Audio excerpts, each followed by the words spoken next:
the system are treated like a toy. Ideas are misunderstood, but brilliance is his point. Benefactor boy, can't you hear his voice?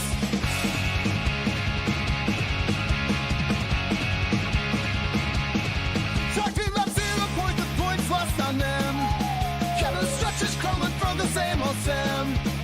They laugh like I'm crazy, but I see it all so clear. Exploited labor, unheard injustice, burning ears. Fighting for a change in this wasteland of noise. But they call me foolish when I teach young boys. Benefactor boy, dreaming about the world begins to play. Changing the system, but treated like a toy. Ideas misunderstood, but brilliance is his point. Benefactor boy, can't you hear his voice?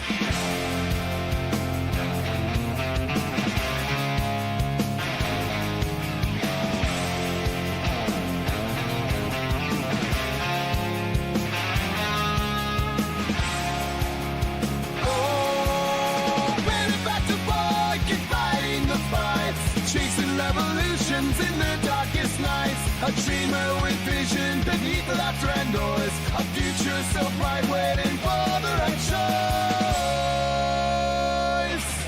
Benefactor boy, dreaming about the world he can't deploy.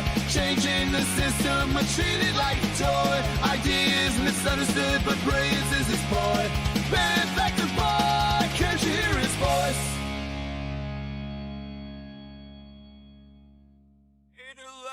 My dust cracks the code tonight. Oh yeah, that's true. Wires and circuits that shine in neon lights. Oh yeah, seen you creating power from the air. These smiles and delight. Oh yeah. Mike does it right. Hey. Mike does all my keys to one. Teaching us knowledge, blinding the sun. Trumpeting his legacy alive is his. Mike does knows we're his biggest fans. Down in the basement, secrets start to glow. Oh yeah. With Nathan and Lulu in the show. Oh, brilliant team. Mike came from Faraday. We're letting knowledge flow.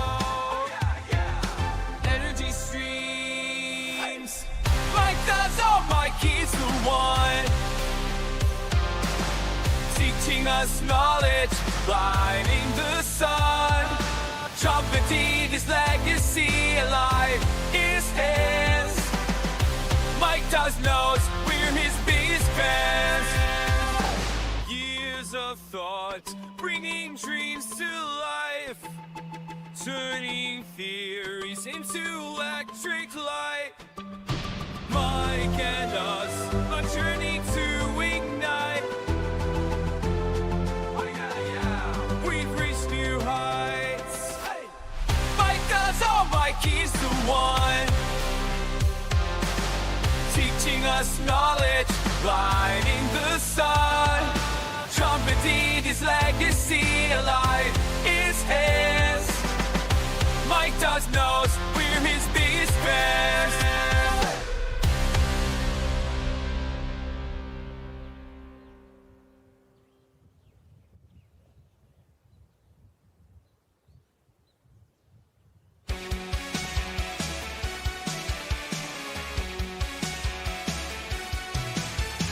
In the depths of hidden files, trapped inside the secret circuits.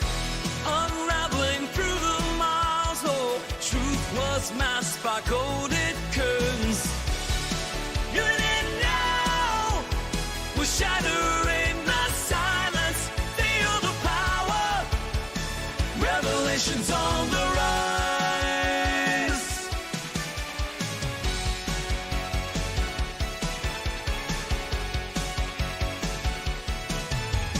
From the shadows, light breaking through the veils of dark. 0 points and gravity converge, yeah. Guiding voices, revelation start. Ancient whispers call. They're begging us to open our eyes. We stand tall,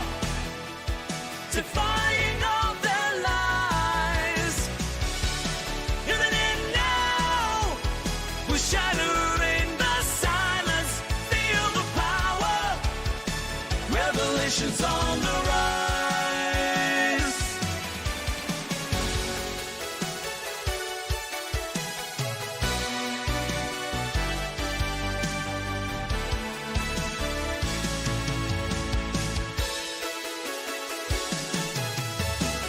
Forbidden knowledge we dare to see, unveiling secrets, setting minds free. In this epic, we play our part with fierce hearts. And then now, we're shattering the silence. Feel the power. Revelations on the rise.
Okay, that was a total glitch. That was not supposed to happen. I don't know why that happened, but hello everybody, I'm the Benefactor. Sorry about that. Looks like I've got some cleaning house to do with some of the old files here on Streamlabs. Suffice to say, I am glad to be here for our pregame show. If you look in chat, I have a quick update link for you all. We have, as always, a pre-game companion guide for you to follow along. A lot of cool stuff to go over. Give me 1 second and I will bring it up.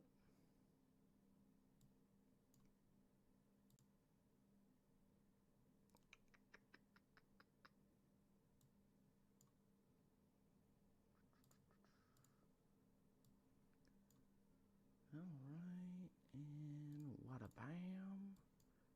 Ba-bam.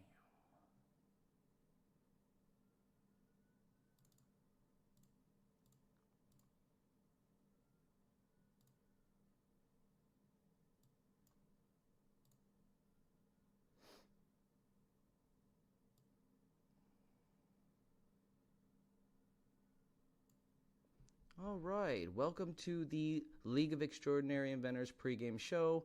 I believe Mike is still having the show tonight, although I haven't seen an email from him yet.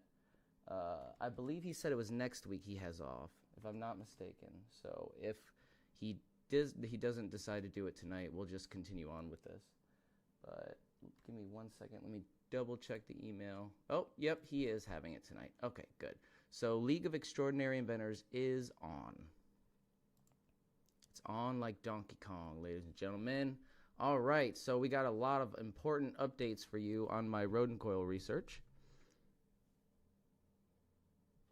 Volume low. Give me 1 second. Oh, there we go. Okay. Is that better? All right, so we have an important update on my research, along with one of the coolest videos that I have so far on the coil. It's ball lightning suspected. So we are seeing red flags here, actually pink flags, that are markers of ball lightning, in my opinion. So it's really cool. We have current readings from Michael's Modified Jewel Thief that I have to share with you. And also we're going to look at a bit of a video, because it ties in here, of Tom Bearden explaining cold electricity when he's going over Floyd Sweet's vacuum triode amplifier.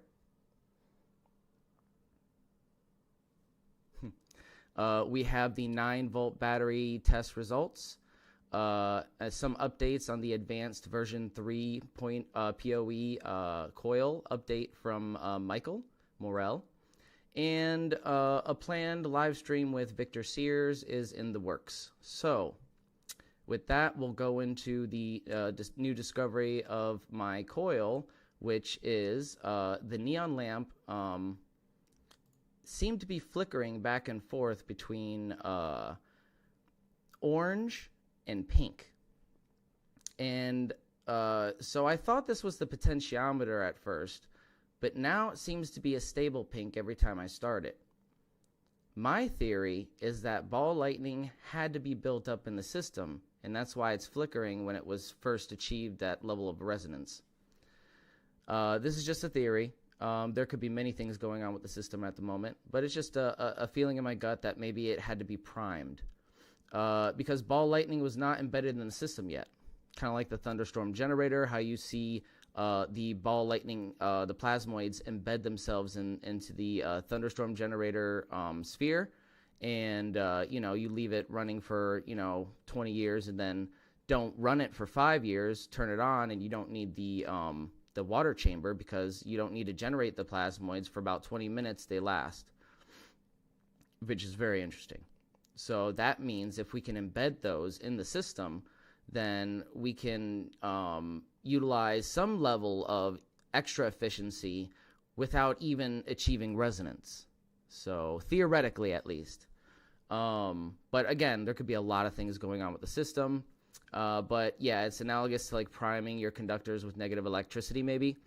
I hear some people, suggesting you need to do that. Priming if you're intended to use negative electricity in, the wall sockets of your house and stuff like that, you have to prime the circuits and the wires. Or the ball lightning could be fighting for space in the tube with the gas already inside it, causing a flickering back and forth. So there's that theory too. Many possibilities to look at here. The video I'll show you in a second is pretty cool, and it will explain a little bit further in visual detail.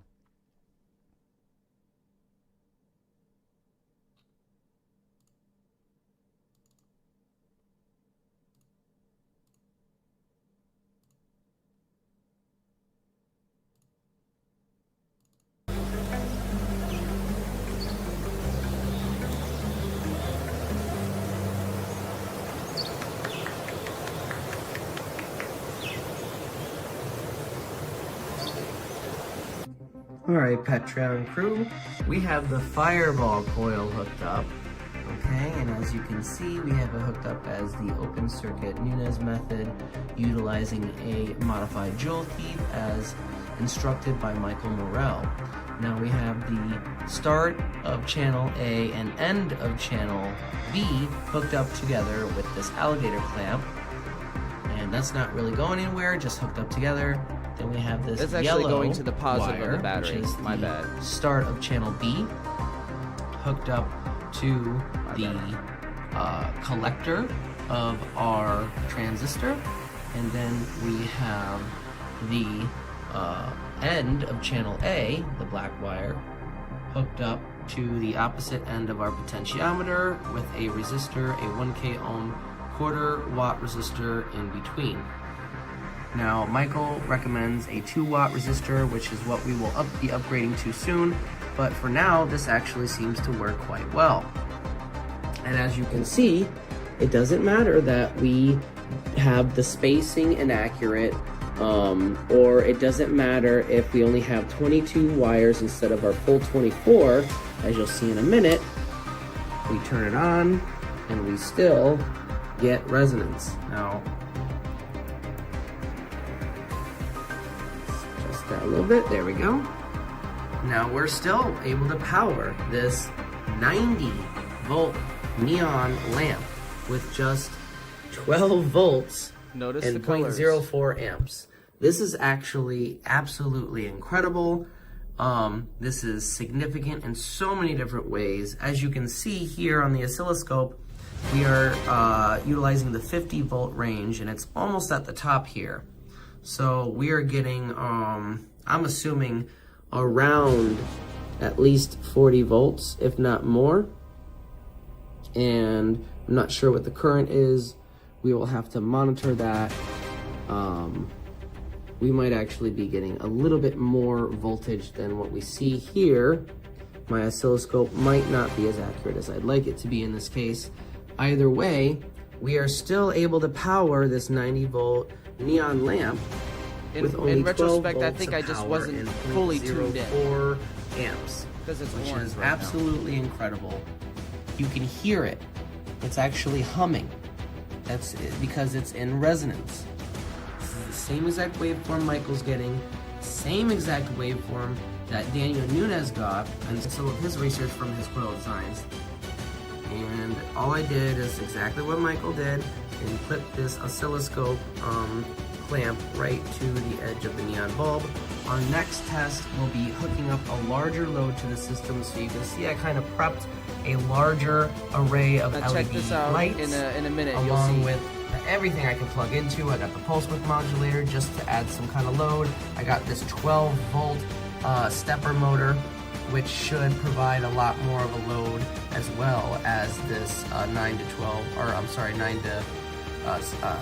to 9 volt fan right here.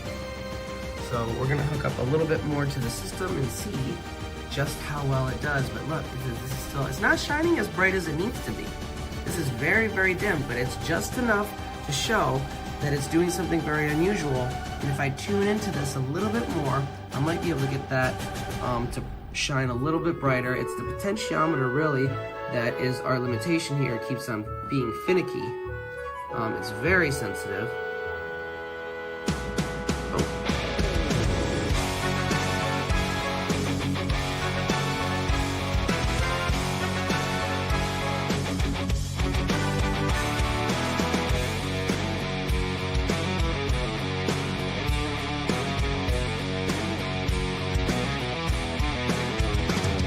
And in the depths of shattered halls, I wandered all alone, casting whispers, blinding chains, demons of my own.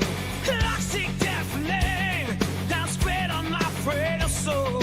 I once spin my mirror, haunted by my role. But in the echoes of my cries, just still I emerge, guiding me to where my true results are. Now I rise from the shadows with wings of fire and sand, free from the chains of sorrow, but this path of forever That's that, ladies Shattered and glass gentlemen. beneath my feet, stars I wear but dry. Time to start headbanging. Stormy nights just turn to dawn. I wear truth as my guide. Anxiety's dissolved in the sun's golden ray. You see my destiny through time and space. The fears that once too soon now they take. For in my heart a new world is proclaimed. Now I rise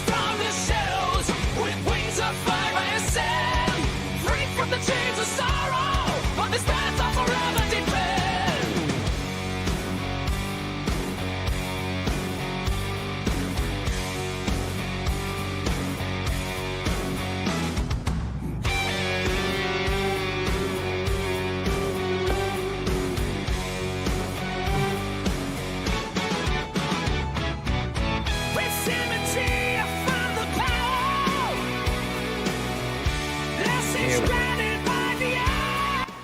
So again, this is with the Fireball coil, and as we tune this in more, I'm sure we're going to get more resonance, more output. We might not be getting the 10 times output, but we're probably getting really close to it since we're able to light this neon lamp. From the chains of sorrow of this path of forever deepen.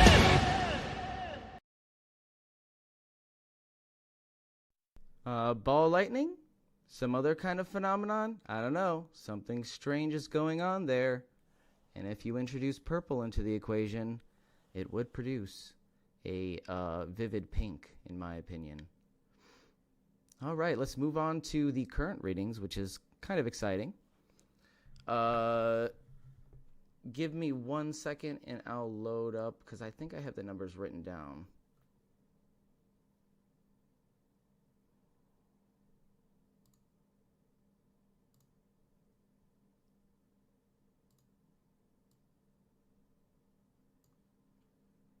All right, bear with me one moment.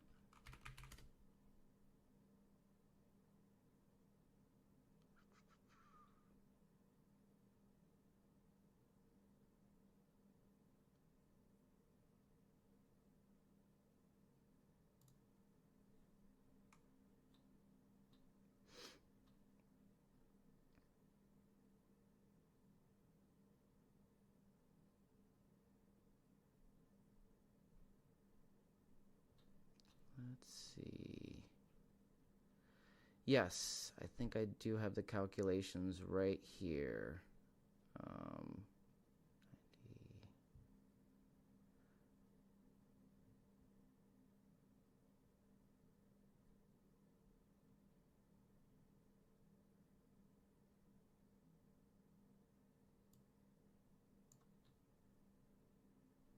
me just double check.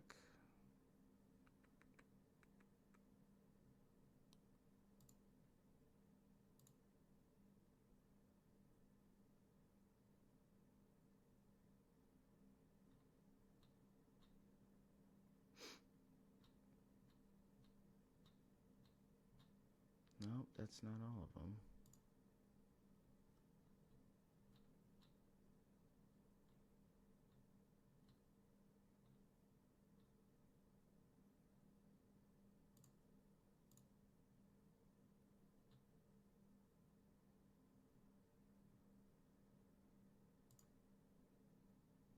All right, anyways, we're just going to continue on with the guide. I'll do the calculations again at some point. I think I lost them.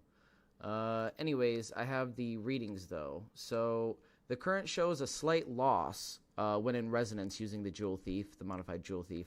But it still shows an extremely large amount of extra energy when you calculate the wattage. But multimeters, the multimeters that I'm using, it doesn't seem to be able to pick up the voltage correctly. Because at least where I'm clipping it off, which was the same location that I have the oscilloscope on, it was only picking up 5 volts. And I suspect this is because I have true RMS, which it might be averaging out the entirety waveform instead of just calculating the giant spikes that are occurring at high intervals. So that could be a problem with the multimeter, and I have to look into that and see if anybody has any suggestions on that. I know analog multimeters would be the best if anybody knows where to find a cheap one. Anyways, but in this case, it was average. Yeah, in this case, it was actually averaging out the spikes of 60 100 volts seen on the oscilloscope into a much lower number, as there's really no way that kind of low voltage would light that or excite the gas in the neon lamp to a plasma state. It wouldn't light up. I think 60 volts is probably the lowest that I've seen or read about being able to be excited at 60 volts is probably around the minimum that you would need, and it would be very, very dim, I can imagine. Suffice it to say, we were reading current at about 78 milliamps with 1 amp going into the system. And if we can trust our oscilloscope and take the visual for what it was, and it was going, I was reading it at 1.100, and this was with the Mark 1 coil, and this is when I was putting in 1 amp, and I was also putting in 9 volts. Now, what I was getting out on the O-scope was all the way to the top of the 100-volt resolution. And it seemed like maybe some of the spikes were a little bit above that. So that's very interesting. That suggests that it might be actually spiking at around 100 volts, 90 to 100 volts, maybe even a little more. So if we can assume the lower end of that, even, that's a huge increase in wattage. So even at that slight current loss, which may be the inefficiencies of the coil that I'm using. I'm only using 22 wires instead of 24. That may have something to do with that, or it could be the circuitry that I'm using. It could be any number of things at this point. The point is, these coils are able to maintain the current when you utilize them correctly. And I've seen that with the Mark 1 using the stereo amp receiver. So that's something to note. Maybe it's a design flaw. Maybe it's a limitation of the Joule Thief. Maybe it's something that we can utilize with another circuit. And we'll go into another circuit in a few minutes that we had from Shanjax. I'd like to talk about real briefly because I'm going to be building that next. But again, these coils, when used correctly, do maintain the current while stepping up the voltage.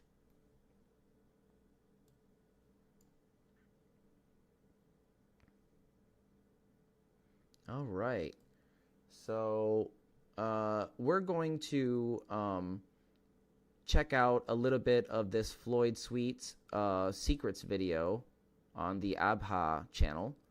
Shout out to the Abha channel. If you are not a subscriber of the Abha channel, I will post the channel link in the description. It is a plethora of information on the Abha coil, which is basically designed versions of the PoE coil, are manifested in designs of the PoE coil from First Stop Energies. That is an Abha coil. So we will be looking at Floyd Sweet Secrets video, and specifically the part where Tom Bearden talks about cold electricity. So it's really just, it's basically the beginning of the video, about 10 minutes of it. So we are going to check that out. Can you guys see that? Let me blow it up.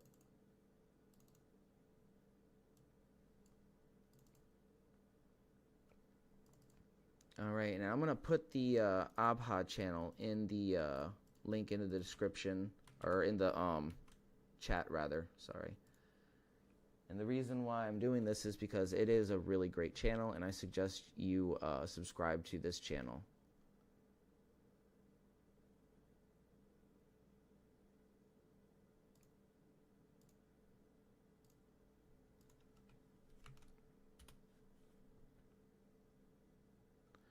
Ashton Forbes is live talking about swinger limit, and he still has not grasped Ohm's law.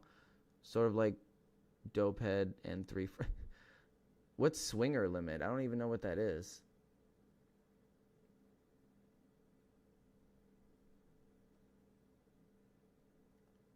That's a good question for Google. Give me 1 second. I'm going to ask Google.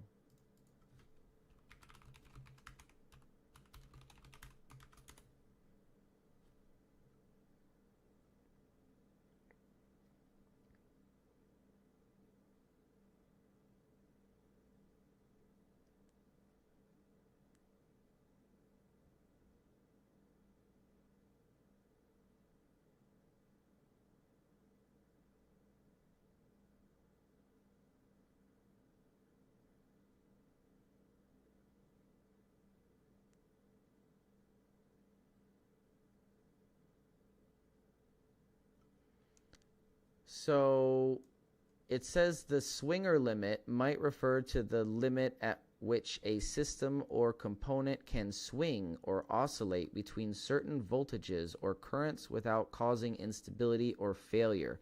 This is particularly relevant in control systems, however, power electronics or circuit design, where components have limits on how much they can handle dynamically before malfunctioning or overheating.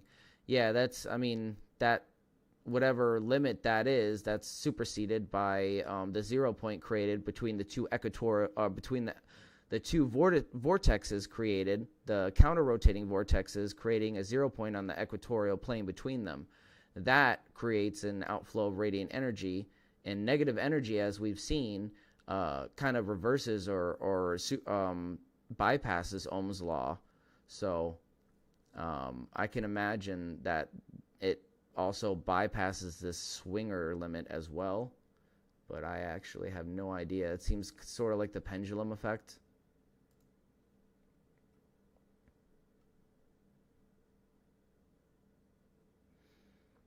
I mean, basically, when you have negative energy, it's reverse entropy if you utilize it correctly in the system, right? How can you put those two topics in one conversation? Swinger and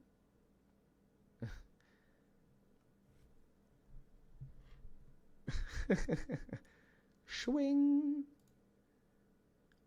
Yeah, I'm not sure.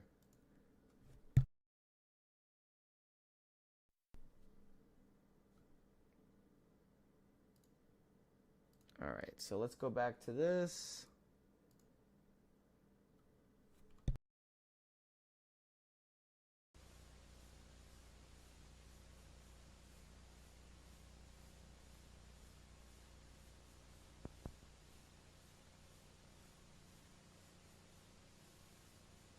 Little tour for a demonstration on just how straightforward and just how nicely the vacuum triode is working.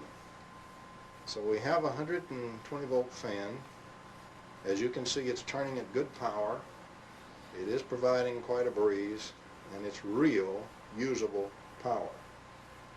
Now we'll turn around, and here, as just coming into view, you see 5 100-watt lamps, ordinary garden variety household lamps, brilliantly lit.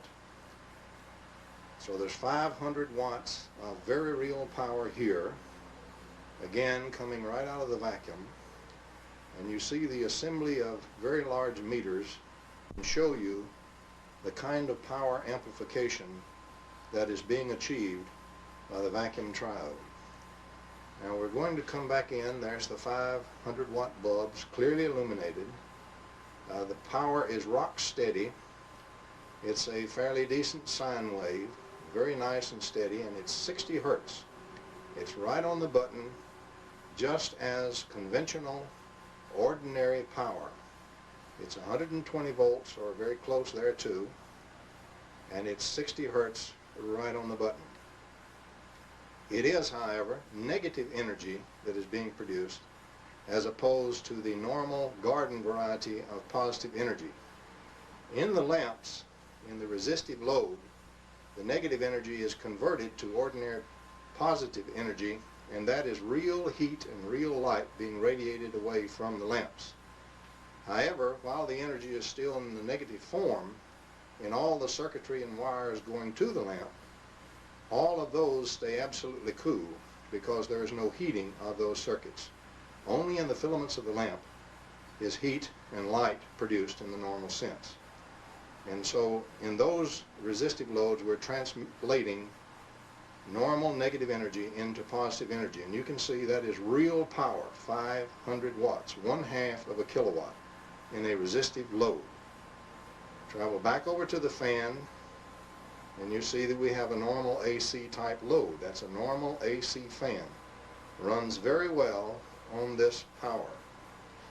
Now we'll come back over to the load, and we want to go up and show you some instrumental measurements. We want to show you how much we're actually putting in to the grid signal of the triode. First, we're going to come right in on this meter here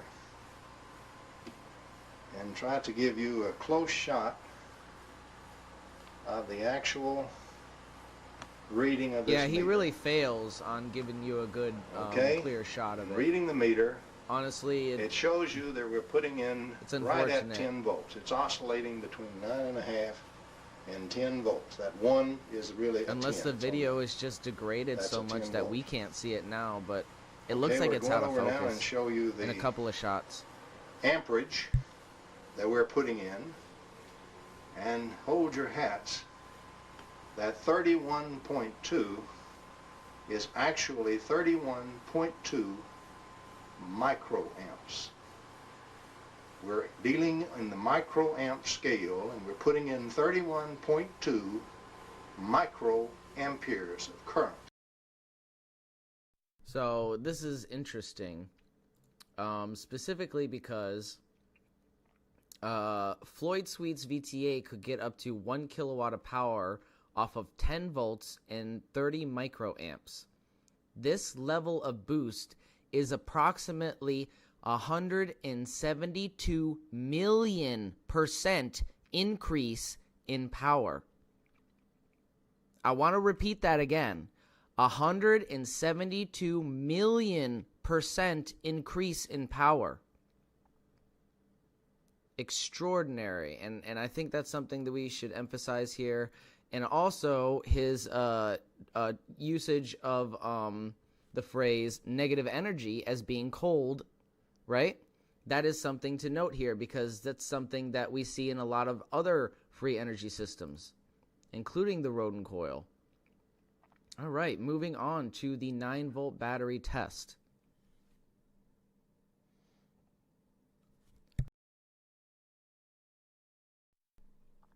The 9-volt battery showed promise for efficiency, utilizing the modified Joule Thief, but the system might not be the most efficient we can make it. The fan attached to the coil seemed to go out a while before the reference circuit did, without the coil. But the results are inconclusive at this time. I'll have to run the test again just to be sure, due to the fact that I had a loose wire, and when I looked at the system a second time, I moved the wire slightly and it was just off. So I want to eliminate that variable just in case I knocked free a wire and, the fan stopped spinning before the battery ran out. And it was just, because what had happened was I forgot to screw in one of the leads to the terminal for the 9-volt battery adapter that I had. So I have a 9-volt battery adapter with a little terminal, 2 terminals, screw terminals, and one of them I forgot to screw in. So shame on me. So we have to be sure. We'll have to run that again. I'm almost positive it's gonna run out fast, but we wanna be sure. I think it lasted like an hour or so before it died. I mean, the light was still shining a little bit, but either way, there's still much room for improvement, and we will be looking into the Shanjack's modified Bedini SG circuit soon. The ideal system would be a nested PoE Rodin coil, a heavy frame version if possible, with a version 3 PoE as the nested pickup inside. Whatever that may look like, there isn't actually a frame for that. If that's going to be achieved, it has to be customized and made entirely in-house with help from people outside of the team and inside the team as well, I imagine. So that's going to be a big undertaking if anybody wants to look into that. A nested PoE Rodin coil utilizing a advanced version 3 PoE 432 coil as the nested pickup inside. So we will be releasing a version 3 PoE coil guide very soon. It's going to be included with Phase 2 guide. As soon as I'm done testing and maximizing the efficiency of the system, that will be available for you guys. So maybe 2-3 months. It could be 6 months. Who knows? There's really no way of knowing with these things. But I wanted to get a look at the modified Bedini SG circuit by Shanjax real quick. because that is a really neat one.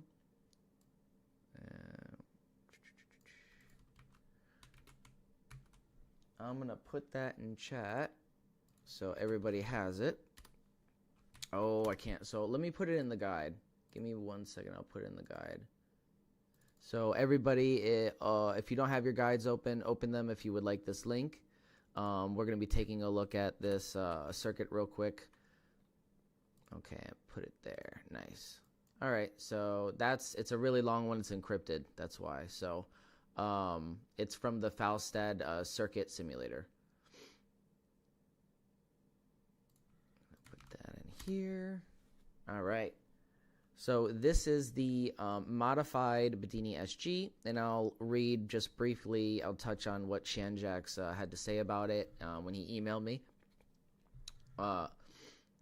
He said, years ago, I was dinking around with a minimalist Bedini SG circuit, minus the trigger coil. And in discussion, it was suggested to replace the charge battery with a capacitor. From there, the schematics laid out further suggested that the whole circuit could be mirrored, so I got to work in the sim. What I ended up with is something resembling a ZBS driver, but with a twist. The inductive spike is thrown across the neutral plane into one of two capacitors and routed back through the opposite switch to the load on the next cycle. Interestingly, the smaller the capacitor, the more intense the currents through the load and faster cycling.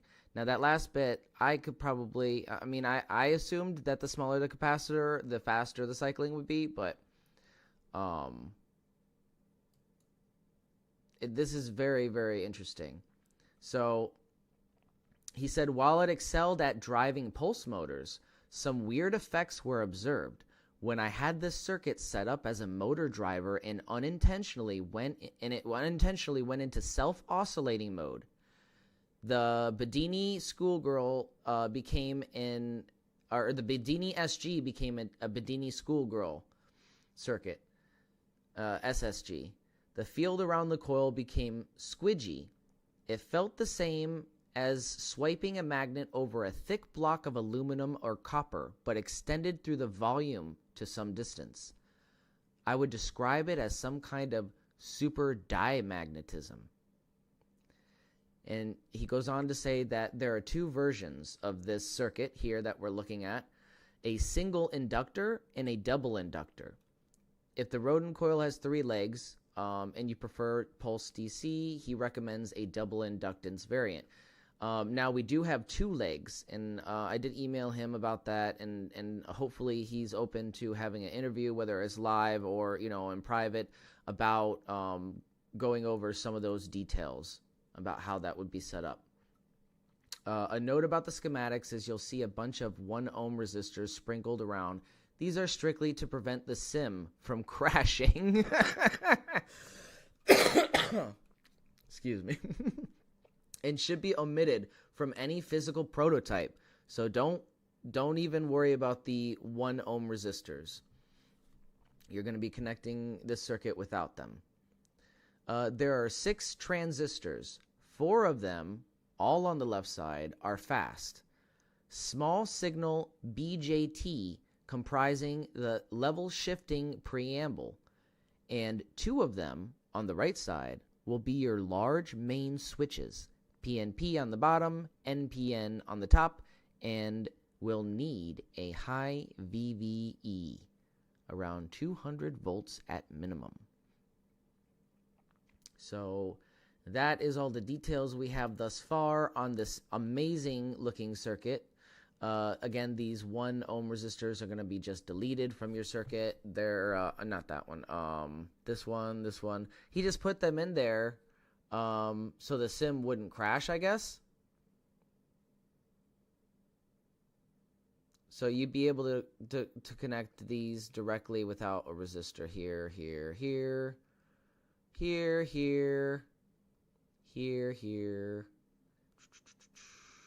Is that a 1? It's hard to tell if that's 1. Yep, that's 1. 1, 1, 1. And that's a 5, 5, 1. 1, 1, 1. 3.3K. Yeah, there's like 1, 2, 3, 4, 5, 6, 7, 8, 9, 10, 11, like 11 or 12 of them. And then here's the cool thing. See, here's the input. You have a 2K, 2 kilohertz AC signal, right? And then you can swap it out for a 4 kilohertz DC square wave. And it adjusts. It's really, really cool.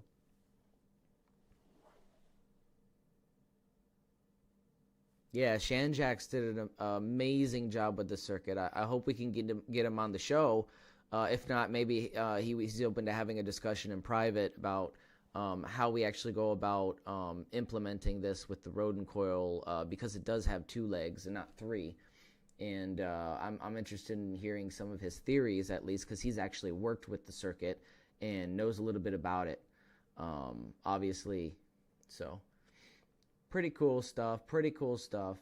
This is, again, the next circuit that we are going to be working on. This is the next level of phase 2 testing, because phase 2 testing is just about maximizing the efficiency on a mobile platform, right? So what we're doing is testing a lot of different alleys. There's a lot of different paths we can go down here, and I'm open to a lot of different things that people have said. We do have a lot of options. We got the pulse width modulator option. We got the jewel thief option. We also have the stereo amp receiving board, the mini board option, right? We have a lot of different options to go down, and this is just another one.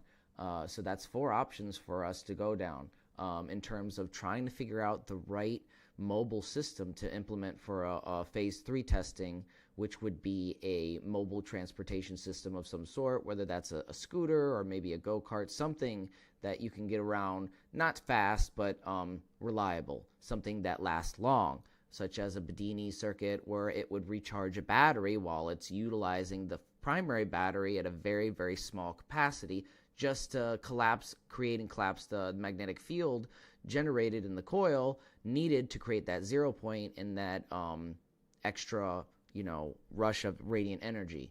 So that is the ultimate goal of phase 3. I think that's going to be a decent goal long term. It's not going to be implemented anytime soon. Phase 2 could take God knows how long. But this is a good start for sure, and I really appreciate Shanjax for sharing that. And if anybody has anything else they'd like to share as well in terms of their ideas that could be useful for phase 2 testing in regards to the ultimate phase 3 goal, please email me, beneficencetv@gmail.com. Leave a comment in the chat. There are many ways to get a hold of me. You can leave a comment on one of my videos. All right, so with that, we're going to move on to the updates on the advanced version 3. And I'm not going to be actually showing you a lot of it because I want to save some of it for the league. But I'll just touch on it briefly. I am going to show you a couple of pictures and a couple of experiments with the older coils. Specifically, this is the finished version of Michael's attempt at reverse engineering the version 3 advanced 432 vortex PoE coil designed by First Stop Energies. So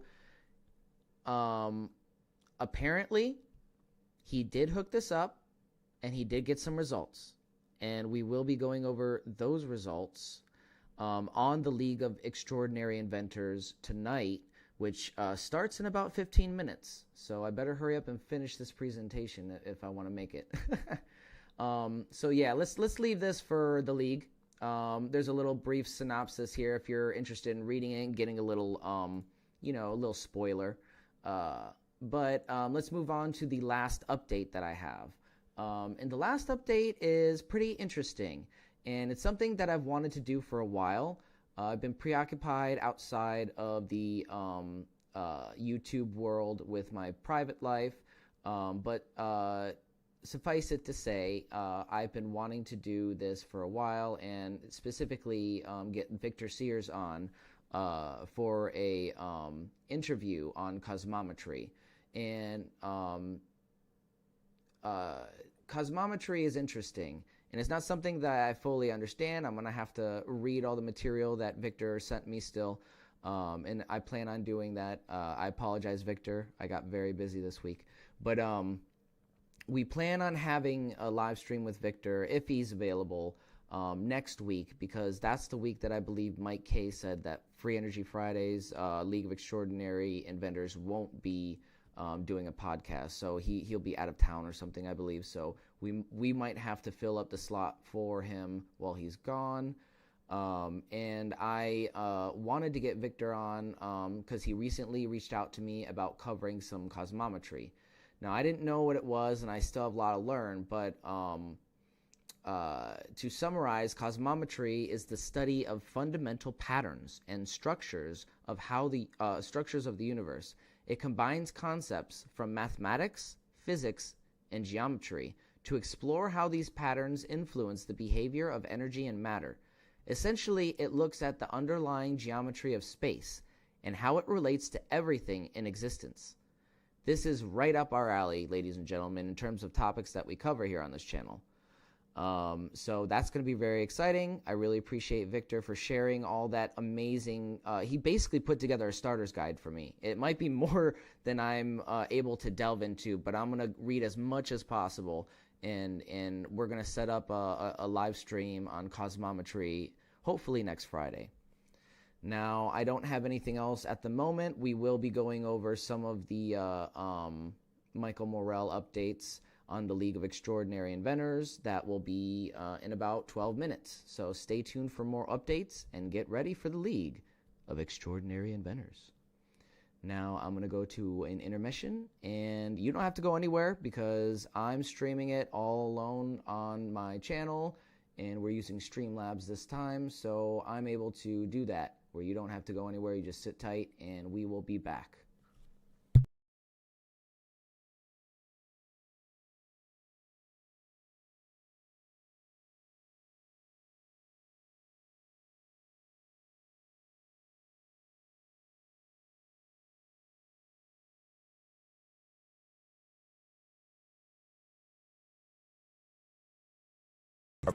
With this design, imagine.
In the depths of hidden files, trapped inside the secret circuits, unraveling through the miles. Oh, truth was masked by golden curtains. You didn't know, we're shattering the silence. Feel the power, revelations on the rise.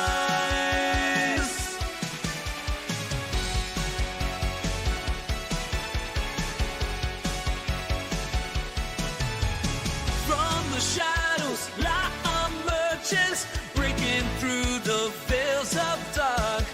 0 points and gravity converge, yeah. Guiding voices, revelation start. Ancient whispers call, they're begging us to open our eyes. We stand tall, defying all their lies.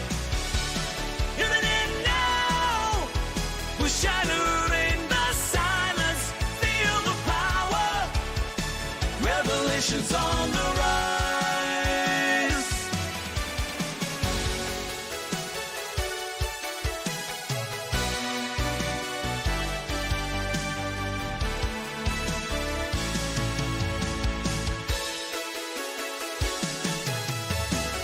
Forbidden knowledge we dare to see, unveiling secrets, setting minds free.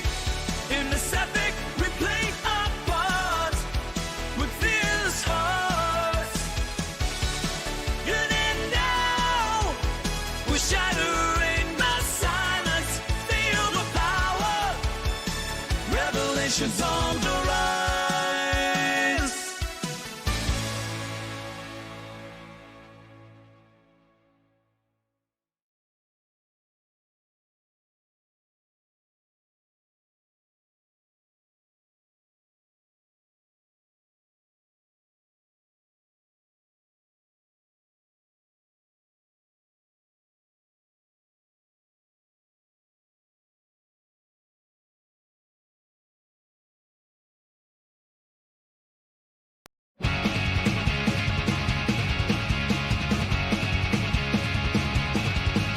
Invasive lab alone with my mind.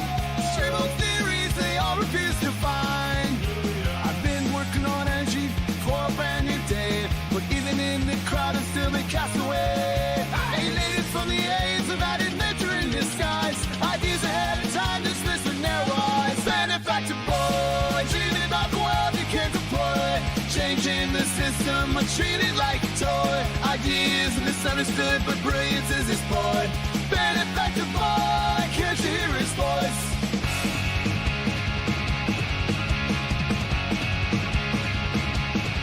Talking about 0 point, the points lost on them. Kevin structures crumbling from the same old Sam. They laugh like I'm crazy, but I see it all so clear. Exploited labor, unheard injustice, burning ears. Fighting for a change in this wasteland of noise. But they call me foolish, rising shed boys. Benefactor boy, dreaming about the world he can't deploy. Changing the system, but treated like a toy. Ideas misunderstood, but brilliance is his boy. Benefactor boy, can't you hear his voice?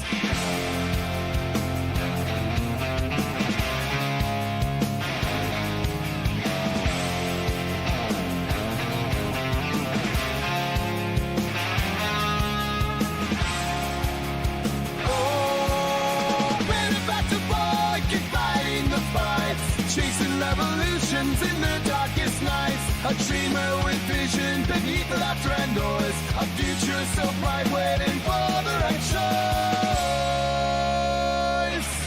Benefactor boy, dreaming about the world he can't deploy. Changing the system, but treated like a toy. Ideas misunderstood, but brilliance is his boy. Benefactor boy, can't you hear his voice?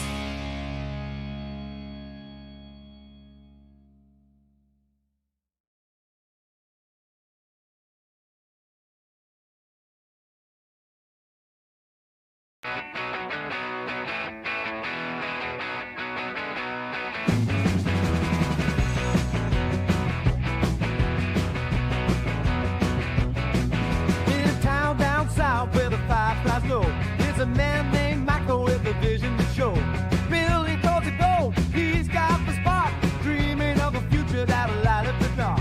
But on the other side, Bill Nye's on the rise with his lab coat charts. He's cut down all the lies, and it's just fixed. It's all in the map. You can't pull from the ether, you're just chasing a path. But oh, Michael's rising like a morning sun. With the power of ether, he won't be outdone. Now stand up and shout, let the truth be affirmed. Feel the energy flow, let's change the world.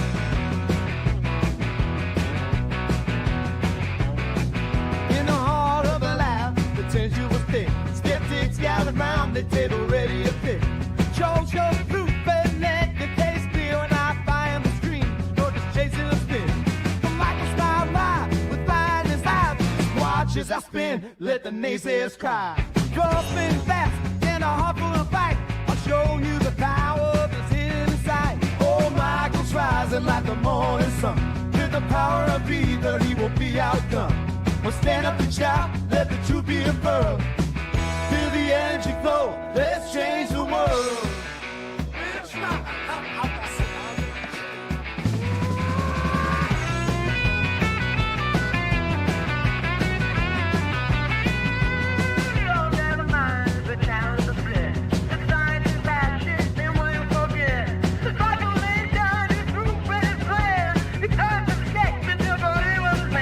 Fulfill myself, oh, with the challenge inside.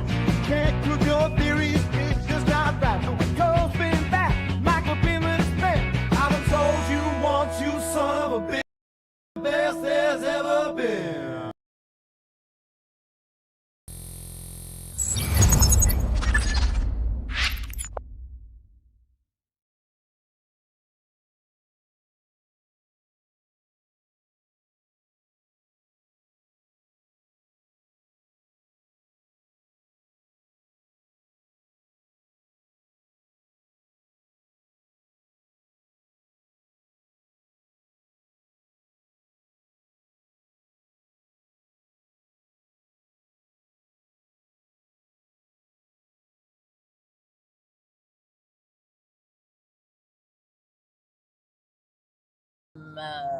It had to be no.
We're gonna get started here in just a minute, guys.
I got no volume on it, Mike. Yeah.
Good evening, everybody. This is League of Extraordinary Inventors. I'm your host, Mike from Faraday Research.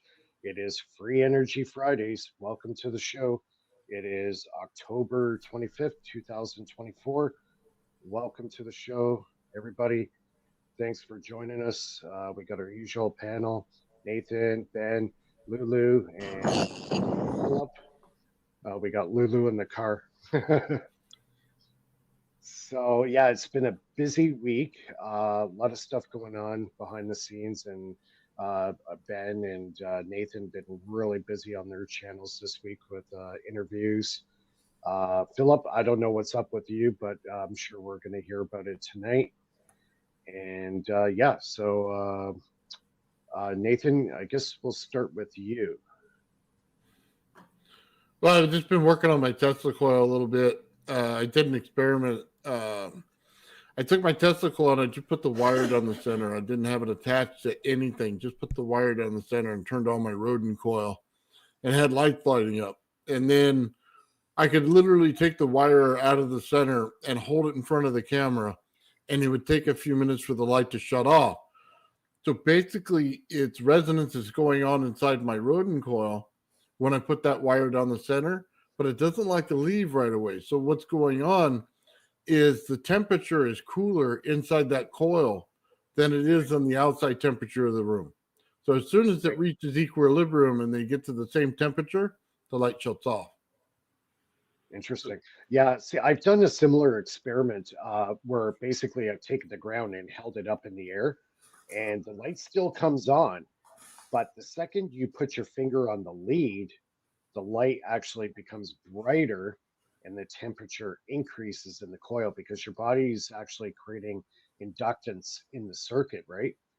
So, yeah, I've actually done that experiment. I got a couple of videos, I believe, on my channel doing that same kind of demonstration, but I was using a Tesla plasma ball, and I hooked that up to a high voltage full weight bridge rectifier, and then I dumped it into a capacitor, and then after the capacitor into a light. And the end of the circuit was open. There was no, I wasn't completing the circuit, but the light still comes on. It takes a couple of seconds for the charge to go in the capacitor enough to get the light going, but it does turn on. The second I put my finger on the lead of the negative, boom, the light goes even brighter, more intense. Yeah, that sounds like a different experiment. I didn't have any capacitors in there. Yeah. I don't even have capacitors on that Tesla coil. So basically, it was simply a wire connected to one of the wires of the Rodin coil, not all of them, just one. Mm-hmm. And it basically was just shoving the wire down the center of the Tesla coil. There absolutely was nothing else in the way. And then the light would only light up over the center vortex of the coil. It wouldn't light up around it. So there was no capacitor to hold charge or nothing. So it was a straight up, this is, going in there, the energy. I'm not lying to you about how I'm getting it. All I did was pull the wire out and it still ran. So yeah, there was no way to even put a charge in that thing. Yeah, the Rodin coil has a tendency to store energy, so we'll see that with the neodymium sphere when it's fully synchronized. Jack Scholes, he'll turn the system off, and it'll keep going and spin up a little bit even for a second. Yeah. Well, depending on the size of your coil, like how many pounds of actual copper you have, that's mass, right? Yeah. So that has capacitive value. Right? You could have an air, have an air core, you could have an air core coil, and if the thing weighs 200 pounds, it's going to have capacitive value because there's mass there to hold energy. I agree. Eric Dollar talks about that. Yeah. Actually, it should get cooler when the energy density increases. Is that it? The temperature should get cooler. It was getting cooler in the coil. The longer I kept the wire down the center of it, the colder that Rodin coil got. Yeah, that makes a lot of sense. Wow. I never thought about it that way. That's a general relativity thing. But But that's why I was talking about the spherical coil with the longitudinal wires, wiring, because the energy density should be pretty heavy at the center of that sphere, and so that means the temperature should cool off as well. Mm-hmm. So Yeah, yeah, because that's a cool way to measure it. I didn't think of yeah, temperature. I find that fascinating because it's like it's natural inductance because of the Yeah. size of the coil, the mass. But if you were to put, say, a metal core in the middle, now the physics totally changes. Now you're going to draw in hot electricity or hot energy. That coil will start heating up because of the inductance through that, that mass of a metal core, right, or ferrite or whatever. Yeah, it basically pulled it like a cold energy circuit would. It just pulled the energy as cold and left the hot part running. So you could still take your light and light the testicle on the outside while this thing's running at the same time, and it wouldn't matter. So Hmm. the whole premise to doing this first experiment, does it work? Okay, can I take different coils and do it? So then I took my bifilar pancake coil, did the same experiment, and it worked. Okay. Then I took a second Tesla coil and I just hooked it to the number 2 coil on it and see if it would explode out the energy, but it's cold, and that worked as well. So Right. the next step is a real simple one. I'm going to put it in water, run it down the coil, put the wire into water, and then pick up a second coil down the waves within that water and see if it turns on. And I would imagine it does because water should be conductive. Now, the next step after that is to take that water and make it mud. So can I run it through the mud? And if the answer becomes yes, I'm going to let the mud dry out and run it again and see if it'll still go through the dirt. That's kind of the whole thing here. So I wanted to get to a point where I could see if I couldn't do Tesla's experiment like a Colorado experiment and get the Tesla coil to light different things down the line based on how much he's pumping into the earth with his Tesla coil. Right. Huh. That's really cool. So it's just kind of a way to prove it out piece by piece where you can find an error if there is one, or if there's not enough mineral value in the mud in order to create it, because Tesla had, what was it? Quartz, not quartz. Quartz, but granite as in that Colorado experiment area. So do I have to add granite to the experiment? Because as soon as you put granite in water, the conductivity of that water increases. So what my question will be is, if the water doesn't do it right away, if I put pieces of granite in there, can I get more to get it to conduct well enough? Well, if you look at, say, RCA Laboratories in Bolinas and also Mordencliff, all the grounding systems went into the ocean. Well, you have salt water, a massive ocean of salt water. What a better ground system than that. There is no better ground system than that. There you go. I'll have to measure the salinity of it and see how much salt to put in there. Yeah, that's cool. Sure. That's a cool experiment, Nathan. Yeah, it's going to turn out some good results, man. At least I hope so. Yeah, even if you were to get like a big bucket and fill it up with salt water, because you live near the ocean, so you should be able to snag some ocean water, right? You're in California. Yeah, about an hour and a half away. Yeah, well, yeah, you're closer than I am. The closest I have is the Great Lakes. That's fresh water, unfortunately. And you're saying that it would be better if you had conductive properties already in the layers of the ground, right? Like electrolytes. Yes. Okay. Okay. The ground, though, naturally does have iron in it already. Oh, absolutely. It all depends on how much is in there. Like if I had a big DG underneath my ground, I would have no problem waiting until it rained, put it in there then. I think it'd conduct easily. I just worry about how many minerals I have in there. You know what I mean? Is it more clay than it is, I mean, rocks and stuff? Quartz or, whatever's in. I got it. Yeah, I would try the saltwater thing. Just looking past history, Tesla always designed these huge power systems right near a huge body of salt water. Well, I'll try with the fresh water. I'll just use straight from the hose, whatever they got. You know what I mean? See what happens, and then at that point, we'll see, because I know when I put granite in it that it automatically, the conductivity level goes up. So then we'll see with that, and then if I still don't get nothing, we'll do the salt water, and maybe we'll start, between maybe 2 5-gallon buckets, maybe I don't know, maybe a third, not a third, that's probably too much. Probably like an eighth of a cup of salt within 10 gallons of water, and we'll see how that does. Are you I'm like sure you're gonna be. what Go you're ahead. amplify the signal, right? Using different mediums. Well, I don't need it to amplify. I just need it to act as a conduit. So as long as it connects like it would a wire, I'm okay with that. And then we'll just see what the results are. You know what I mean? Okay. I just want Very to see if I can grow a field under the ground and use my ground to hold the energy in as a capacitor. Now, based on a straight line test from 2 buckets, I can find out if I have a connection.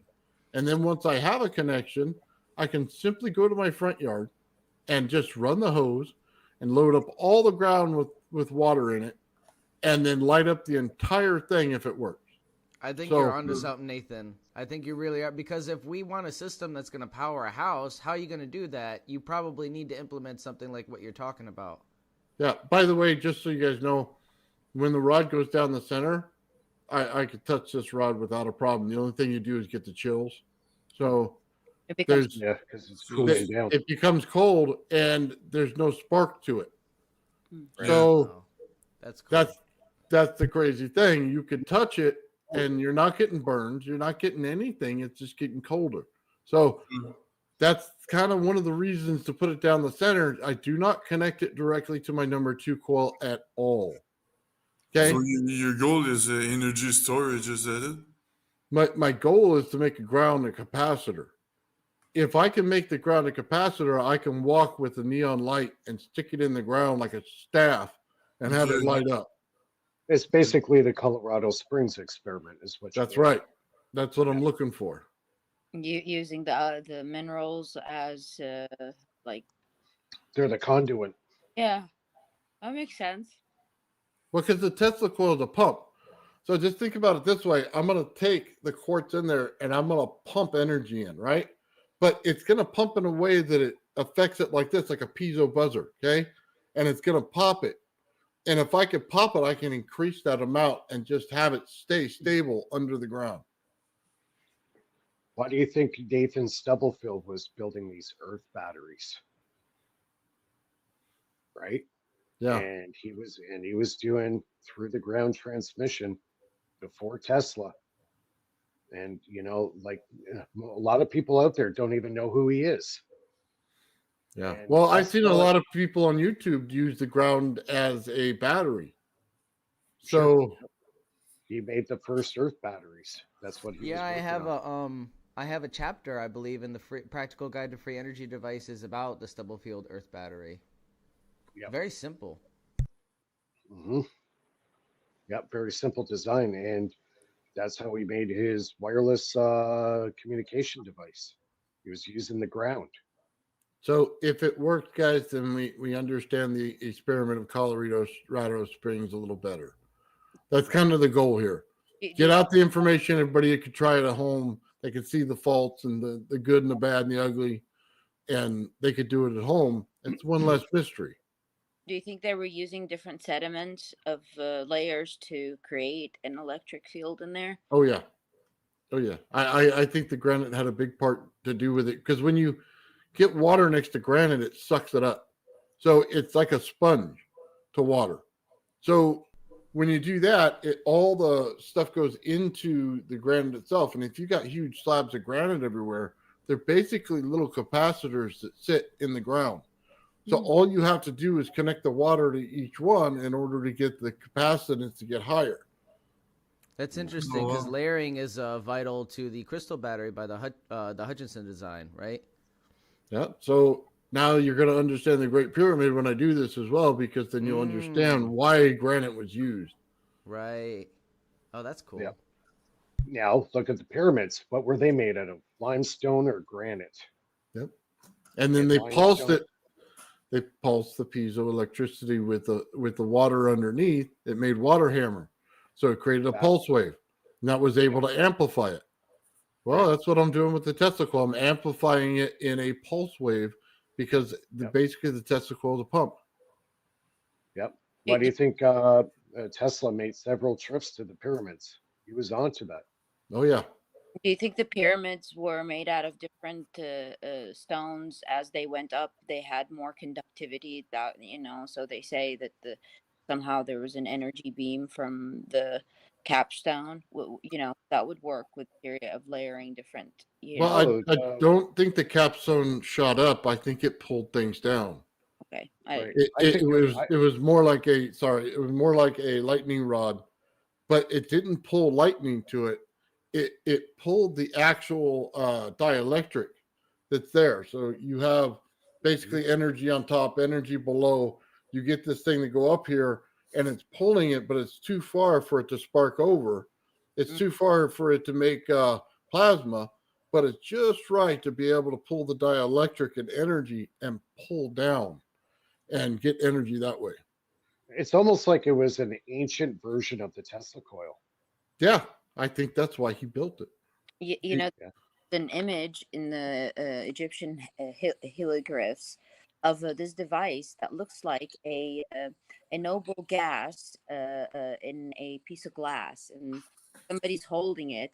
And I always wondered how did it look like an energy device? And I always wondered how would they light this thing. But the other day when you guys were doing the tubes, the noble gas tubes, when you brought it closer towards the coil, they started to light up in different colors. And it clicked in my mind. I'm like, maybe the Egyptians did figure out how to trap noble gases, and by resonating, different, copper windings, maybe they actually were lighting the noble gases, and that's how they were achieving light and electricity, And I mean, that device looks like would be something like that. Yeah. The way I feel is, it's pretty obvious what it was. It was an energy device, but the question is, what were they using it for? Yeah. What were they using it for? That's right now, if you build out triangles and stuff, the research is that it'll pump water into the triangle or up, right? But if you do it in reverse, it means it forces the water down. So if you put it all over the earth everywhere, it would force the oceans to go back inwards toward the core instead of outwards. In that, you'd be able to change the gravity on the planet. If you wanted to terraform, you could. That's kind of one of the backwards reverse things of it.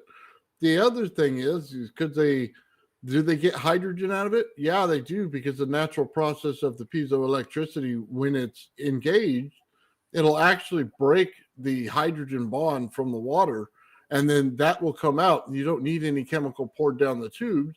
It naturally does it. So that could have also been another thing that's going on. Then the other thing that is it like Tesla's Colorado experiment, where all you have to do is put something in the ground in order to make energy in another area around the actual pyramid. So if you have, these obelisks all the way around where they put off energy, you can light bulbs or other things like that in that area. It's an interesting question. Yeah. Yeah, you just triggered a thought in my head about the energy storage. You're making me think. Yeah. Yeah, we need it. The obelisks are the beacons. That's the whole point of the show. Yeah. Yeah, well, we'll find out what it does, and then we can all find out together. You know what I mean? It's interesting to find out why they did it, because they didn't just have that. they put rods in the ground. They were able to, do their tuning forks. What was the frequency of the actual building of the pyramid? You know what I mean? Things like that. Because if you activate a pyramid at 432 hertz and you have a tuning fork at 432 hertz, then it's going to resonate with it. It's pretty simple. Then it'll start lighting stuff up. What's the actual resonance frequencies of all the crystals that they had on the plate of the Ark of the Covenant? So it kind of goes to the whole theory of what they're doing there, and it all ties around resonance in the pyramid. So it's interesting to find out the answers. That was kind of interesting. I was listening to one of Eric Dollard's lectures, and he was talking about the resonant frequency of the Earth, where most people think it's around 7.84 hertz. Yeah. He says, no, it's more like 18 kilocycles. Kilohertz. Yeah, 18 kilohertz. Not. No, it's not. It's not. Yeah. It's not in kilohertz. The Earth is inverse of the actual air because it has resistance. So the air will propagate the speed faster than the ground itself. So it's different. It's an inverse. So you're going to get high voltage, high frequency in the air, but when you get into the ground, it'll be high voltage, low frequency. Yeah, I heard it was like a range. Is that true? So what would, like the Schumann resonance? It's like a range. It's not like a specific point, but like it goes back and forth between different frequencies. I don't know. Everything harmonizes when you have something that has frequency like that. So it could be different frequencies in different areas, and then they harmonize in the center. Okay, that because makes it's a beat frequency. Right, and okay, that makes sense. So it could, you can have chambers all the way around that could have different frequencies in them. That's not a problem. You know what I mean? The core is going to resonate in one frequency. And then when it comes out, it's going to change the frequency as it comes out of the earth and go from this, because the resonance is just a speed. Okay. The frequency of it, it's just a speed. It doesn't change the resonance frequency, but it changes the speed of the frequency.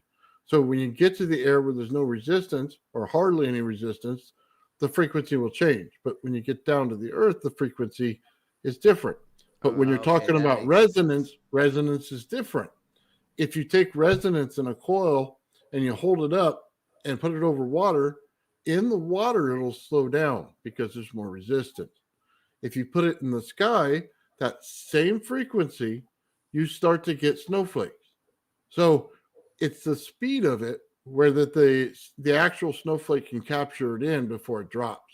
So it's slower than you think in certain areas and faster where we are because we're in an open environment versus a closed one. Interesting. Well, that's what you get for plugging your Tesla coil into the ground too long. Yeah. things start to happen. Well, actually, no, it'd be a cool experiment if you do that and then get a light bulb and stick it into the ground beside the Tesla coil, actually physically stick it in the ground, see if it lights up. That'd be awesome, wouldn't it? Yeah. Yep.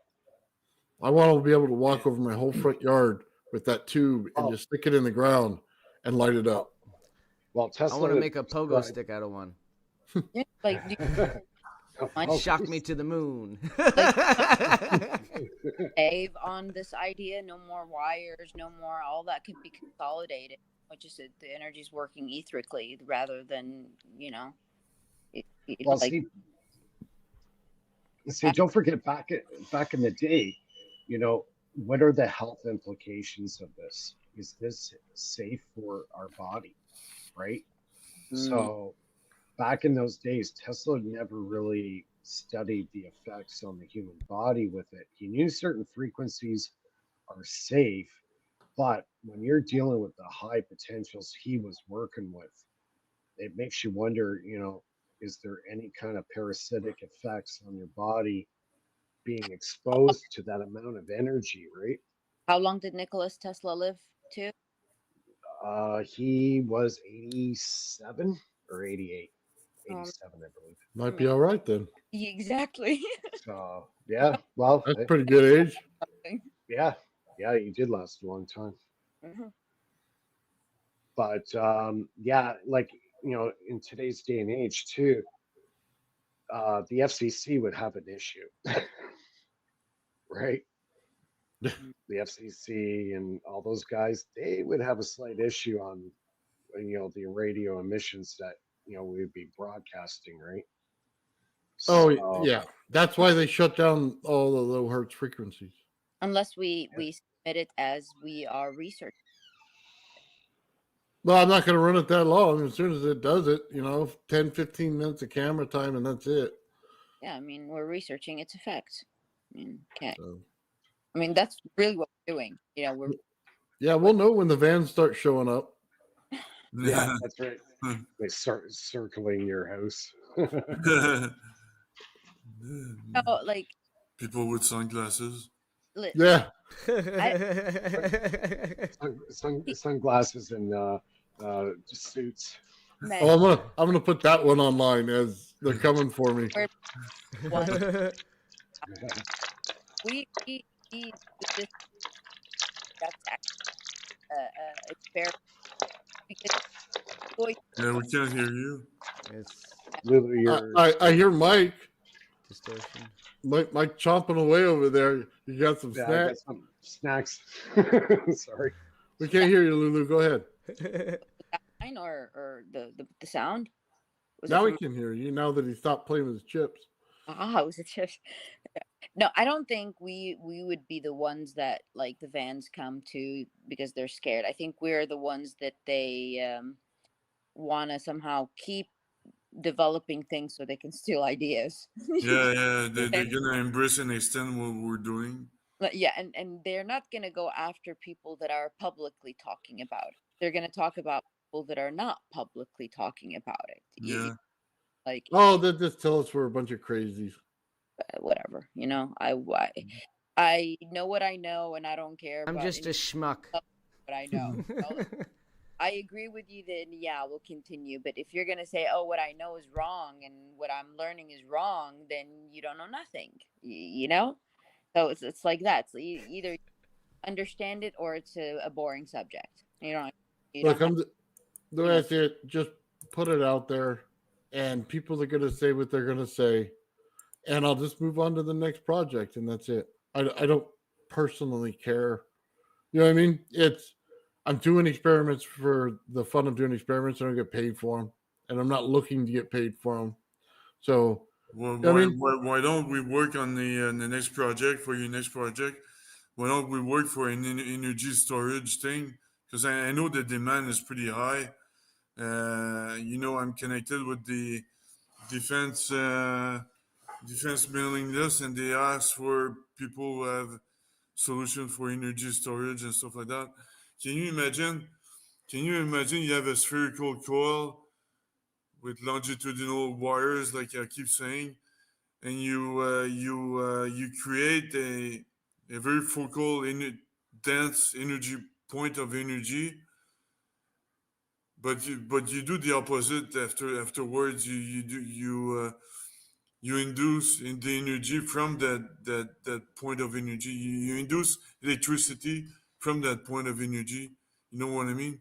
You do the opposite. So you kind of store it, and then you do the opposite to harness it. So I'm trying to. While you guys were talking, and I was thinking about that stuff, because I know the demand is pretty high in the military and for energy storage, because that's a way they require, like ways to store energy the most efficiently. So but the obviously how to contain that energy, you need energy, but the goal would be to use less energy, like a minimum of energy to store that huge amount of magnetic energy or whatever type of energy it is. They So small portable I think units, small portable power supply units. right, and that's what I'm working on right now, as well as the big power cells, right? So I'm going to make something that can power your cell phone for several years oh yeah, without having to charge it, right? that's pretty cool. So Nice. yeah, yeah. Really cool. And it'll be about the same size, same as your power supplies that you could buy right now at the bricks. Well, It'd be like that, but you It's don't buy have it, to you just don't charge have to this. recharge. Yeah. Yeah, you don't have to charge this one. Wow, that's so cool. Oh, dude, yeah, I'm gonna connect you with the military. You'll make tons of cash. Nice. You know what? When eventually I'm going to disclose the details of the technology. This stuff is already out there. Like Yeah. I'm really like all the stuff that I'm putting into this cell. It's household items. It's household Nice. items. Yeah. Yeah, That's so cool. That's the crazy part. I'm not hiding some secret element from a secret installation in Area 51. Nothing like that. It's stuff you can find in your house right now. You can put into the cell to actually make it do what it does. That's the crazy part. well, just so you know, Gerald's working on his coil, and it's literally like a Tron disc. You could just stick it on the back of your suit, and it'll run that whole power suit for you. And then Mike's battery would be able to turn that thing on and keep it running for a long time. So when you talk about energy like that, it's already there. Like Yeah, I don't want to step but on his toes. can you imagine me being able to store an infinite amount of energy at one point? You know what I mean? Oh well, yeah, it's well, go sorry. ahead. If it gets to that point and we can start using the Earth as the battery, then it would be pretty simple if you just had the device and no matter where you were, you stabbed it into the ground and you got your energy. That'd be a lot easier, especially for the military. Yeah. Yeah, that's a good point. Yeah, and like my system is a way safer method than the nuclear battery. There is nothing nuclear in this at all. Like that's going to give off any kind of radiation, beta wave or gamma. It's Yeah. nothing of the sort at all. It's knowing elements and how they react with each other. That's what it really boils down to. And believe it or not, a lot of it you can find in your medicine cabinet. There's a clue. There's a clue. We can't Yeah. say on YouTube, right? What the element, what the thing is. We cannot. We're Well, not. alum is a really cool thing because they use it for pickling. Now, John Bedini put this out years ago. He was making basically the magnesium battery that Laser Saber was working on, right? He developed, or he figured out, he took alum, which is basically a preservative for food, and wrapped it around the magnesium. And guess what? It protected the magnesium from oxidation. So there's a freebie for you, alum. You can buy it at the bulk barn, right? So there's one method there. But what I'm into is kind of going a little bit beyond that. It's not just what's in it; it's how it's put together. The building method is almost more important than the actual elements themselves. So, yeah, household items, people. Brainstorm. Use your brains. You Nice. have a periodic table as a reference to on how element Sure, you sure, know exactly. Yeah, like, pull it up, put it elect- on your screen, start studying it. yeah. Yeah. Start. So talking about radioactivity, you guys want to see the simulator I've been working on over the last Absolutely. Sure, 2 weeks? sure. Bring it up. Yeah. Um, I've been excited about this all week. I wanted to hear about Phil's update. Um, One sec. Oops. I started first.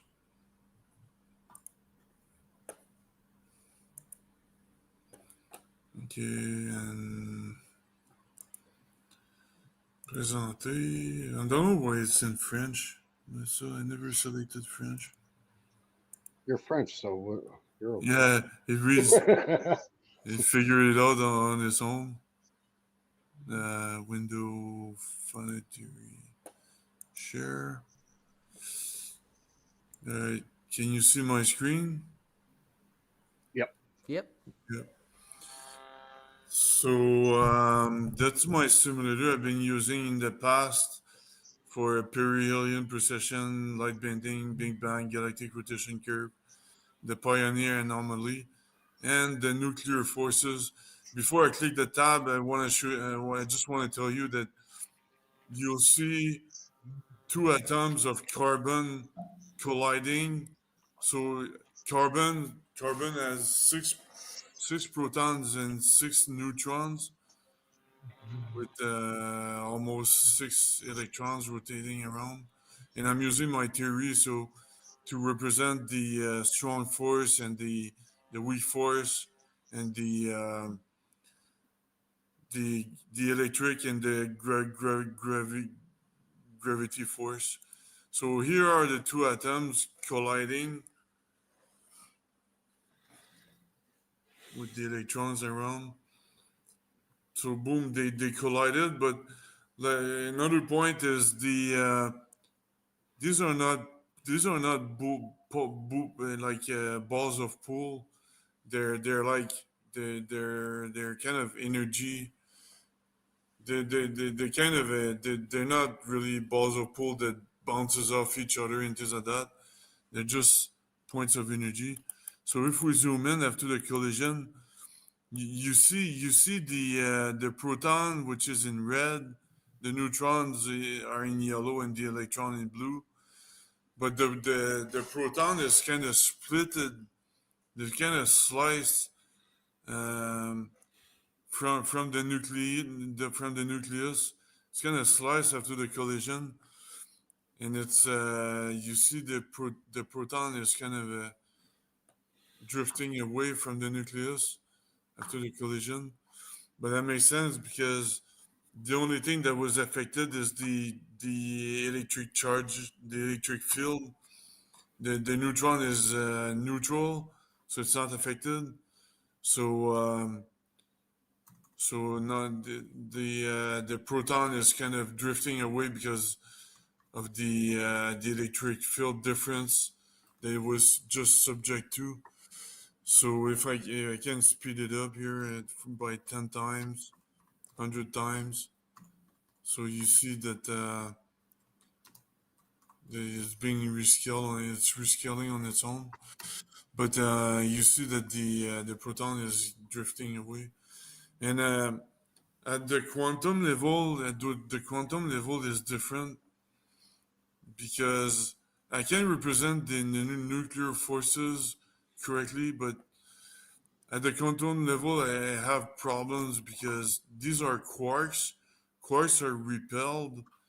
Quarks of the same charge are attracted from each other, but from different charges at the close distance, they're repelled because that's what the strong nuclear force does.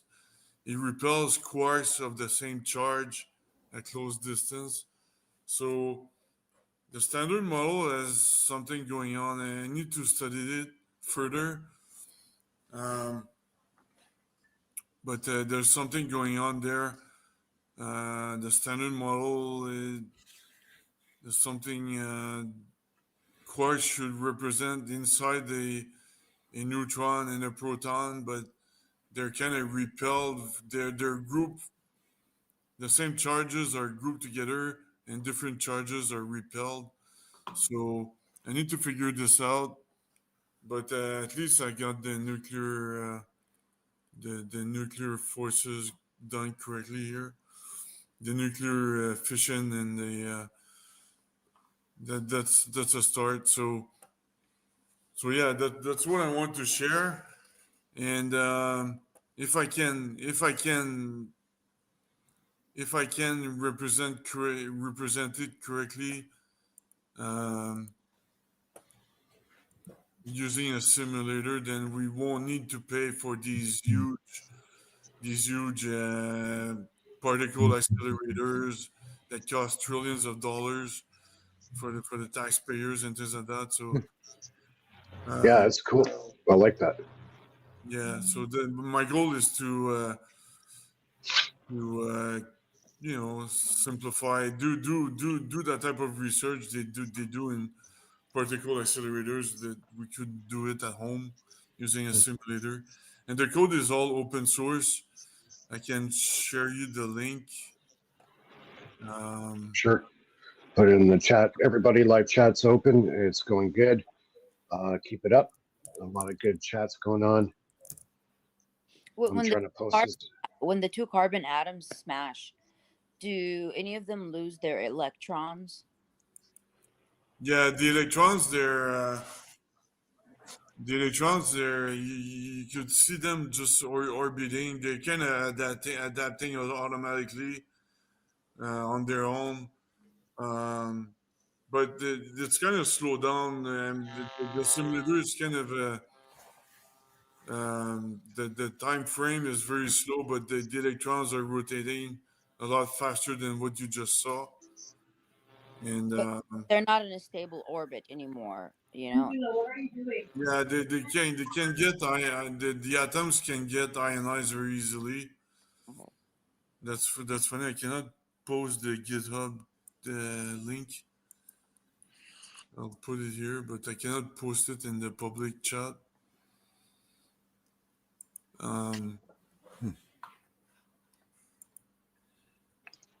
I'll have to check that out. Guys, I'm just going to go for a quick smoke. Just carry on. I'll be right back. So yeah, yeah, I'll post the YouTube link, which links my GitHub link. Cool. Yeah.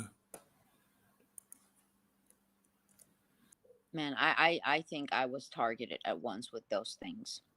I am 100% sure that I was. If the government doesn't like you, then he can just fire you or something like that. They don't like me because I have a big mouth. They don't like me. Yeah. Yeah. Sorry. No, I will go follow something. I will follow through. I don't just, and so they don't like people like that. They just, want cheap. That's all they want. They don't want people to question. Yeah, they want sheeps. Yeah. So when I felt like I was being targeted, I went and got glass shelves just made out of glass, and I have them all over the backyard. So if they beam anything, hopefully it will reflect back on them. I mean, I try to use the best materials that I think would work and that I have access to. I know there's probably a billion better things, but this is what I have access to. So I lined the backyard with pretty much like reflectors. So if anything comes, it bounces right back, Talking about sheeps, it makes me think of the education system. It is the same in Canada and United States. At the elementary and middle school and high school, they don't create like critical thinking anymore. So it creates a generation of sheeps. Yep. Yeah, they're gonna be easier to control, even easier. Oh yeah. Oh yeah.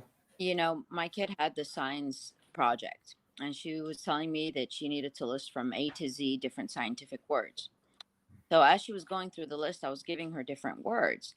And then she kept on looking at me. She's like, Mom, do you think my teacher even knows half of the things that you're saying? And this is her science teacher. She's like, she doesn't even know what the word quantum means, And I started laughing. Wow. Such a simple, concept. The kids don't know what that means. Yeah, the worst thing is they can try an exam. If they fail an exam, they can take the exam again over and over until they succeed. What the hell is that? It's because not preparing them for the real life. because the school gets money, federal money. They have specific stats, and so they will change the stats that will give students in order for them to get, federal money to the school system. You get it? And the federal, like, they have to, the kids, for example, here have something called the STAR test, and that's a state test. If a school, the students score a higher ratio than other schools, well, guess what? That school's getting a lot of money, you know? So for them, it's an incentive to try to get the children to pass. Oh wow. Yeah, but part of the brainwashing is later on when they get government subsidies and they keep getting these free things, these free health care, they keep getting free money in the mail for anything, then they're more compliant than you and I would be about all of this stuff. See, they just don't push back at all. Actually, the public education system's overwhelmed because all the private charter schools are taking the good students while leaving the hard-to-teach students behind and severely underfunding them. Well, stop teaching the way you do. Stop putting up one person in front of the class when everybody has a laptop. Simply put the lesson plan on the laptop. I know Smart many kids will get it teachers done. who don't The make enough not so money. smart ones will be able to do it. How are you going with to the teach a teacher. student if you're not making enough money? You need to drive an Uber on the side because you're Who not gives making a enough. Who gives a whatever? You took the job. Do your job. Do Yeah. your job. You took it. Do the job. That's it. I don't want to hear anything else. You can fight with the union about that. You took the job. You do it. Okay. You want to get paid more? Talk to your union rep. I like that philosophy. Well, I don't feel comfortable starving children like I've seen in Florida personally, where the school system literally doesn't feed these children. And some of these children, the only time they eat is when they go to school because their parents don't feed them. No, I've seen it personally. I'm sure they got the lunch I've seen program. it personally. Man. Yeah, I'm sure they got the lunch program. Well, I'm not going to support that kind of system. I like to feed children. And I like to feed children when we live in the richest country in America, in the planet. About feeding children. America is the richest country on the planet. They can afford to feed the children at school. I think you're wrong about that. I think they feed them. The lunch program is rigged. It's segregated. The kids that program are allowed to get. Your sound is Not me. on and off. Is that Yeah, your sound's kicking out there. me? Okay. Yeah. Can you Try hear me? again. Yeah, your sound's. Can you hear me? Yeah. Okay, I'm saying the lunch program is rigged. There's segregation in it because if you're a child on that lunch program, you don't get to eat the yummy chips or the cool snacks or this. You're not allowed because it goes by student ID. So, but if you're not part of the lunch program that they offer, you have an open variety of other things then that you could eat. But if you're on the program, you're limited to one. I have no idea what kind of program you're talking about, but the programs in Florida don't have segregation. They have severely underfunded programs for lunch. No, here in Texas they do. Like, yeah, I had this problem with the they're telling me, oh, your kids were signed up for this program last year. I'm like, yeah, my kids never used it. And they're like, well, why? I'm like, well, because the kids that have that are part of the lunch program, they're not allowed to get anything else but what you give them. And so, they go to school, they don't like what you're giving them because they're part of the lunch program. And if I send money with them to get the stuff, they cannot because they're registered part of the school program. So you understand, it gives like the kids. That still seems like, an inadequate system. Yeah, it seems like an excuse to underfund it, to be honest. Maybe. I don't know. It's like it's the equivalent of what they do to unemployment, where they make the website really, really hard to apply and really convoluted and underfund the maintenance for it. So they don't want you to apply for unemployment. Maybe. They make it very hard in some states, especially Florida. Why are you all on Florida, man? You don't live there. I'm from Florida.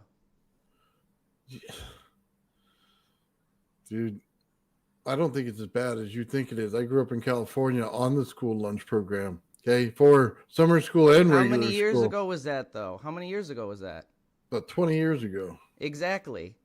Inflation, it takes hold every year. And every year that we have inflation without a raise in real wage, which is a wage compared to inflation, average across the board, which we've had stagnation for over 40 years. But that There's a doesn't have difference in anything the to do with economy. the school lunch. That doesn't have Yeah, it anything to has do with school everything lunch. to do. That means there's less money for the For working the class people who are employed by it, but not by for lunch. And when you have a regressive tax system that taxes the poor people more than the rich, yeah, you're going to have underfunding. You're all over the place, dude. We're talking about school lunch.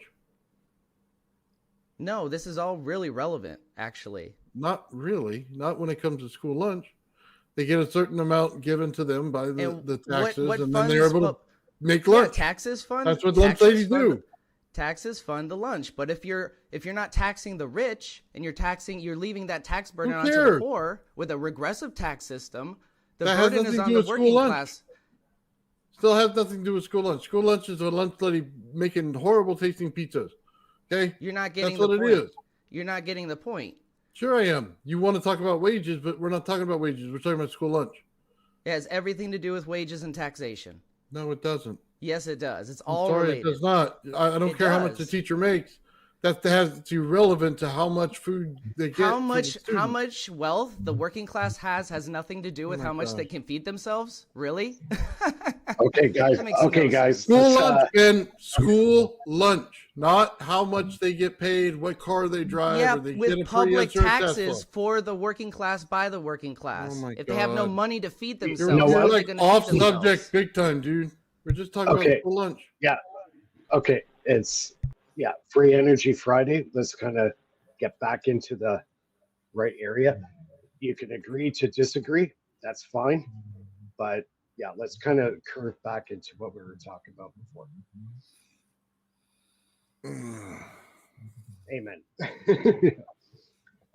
Just a program note for everybody. I don't know if I said before, next week was supposed to be the last show for a couple of weeks. We had a meeting at work, so I'm going to be on day shift again for the next week. So next Friday, I'll be able to do a show. So next Friday, there is a show.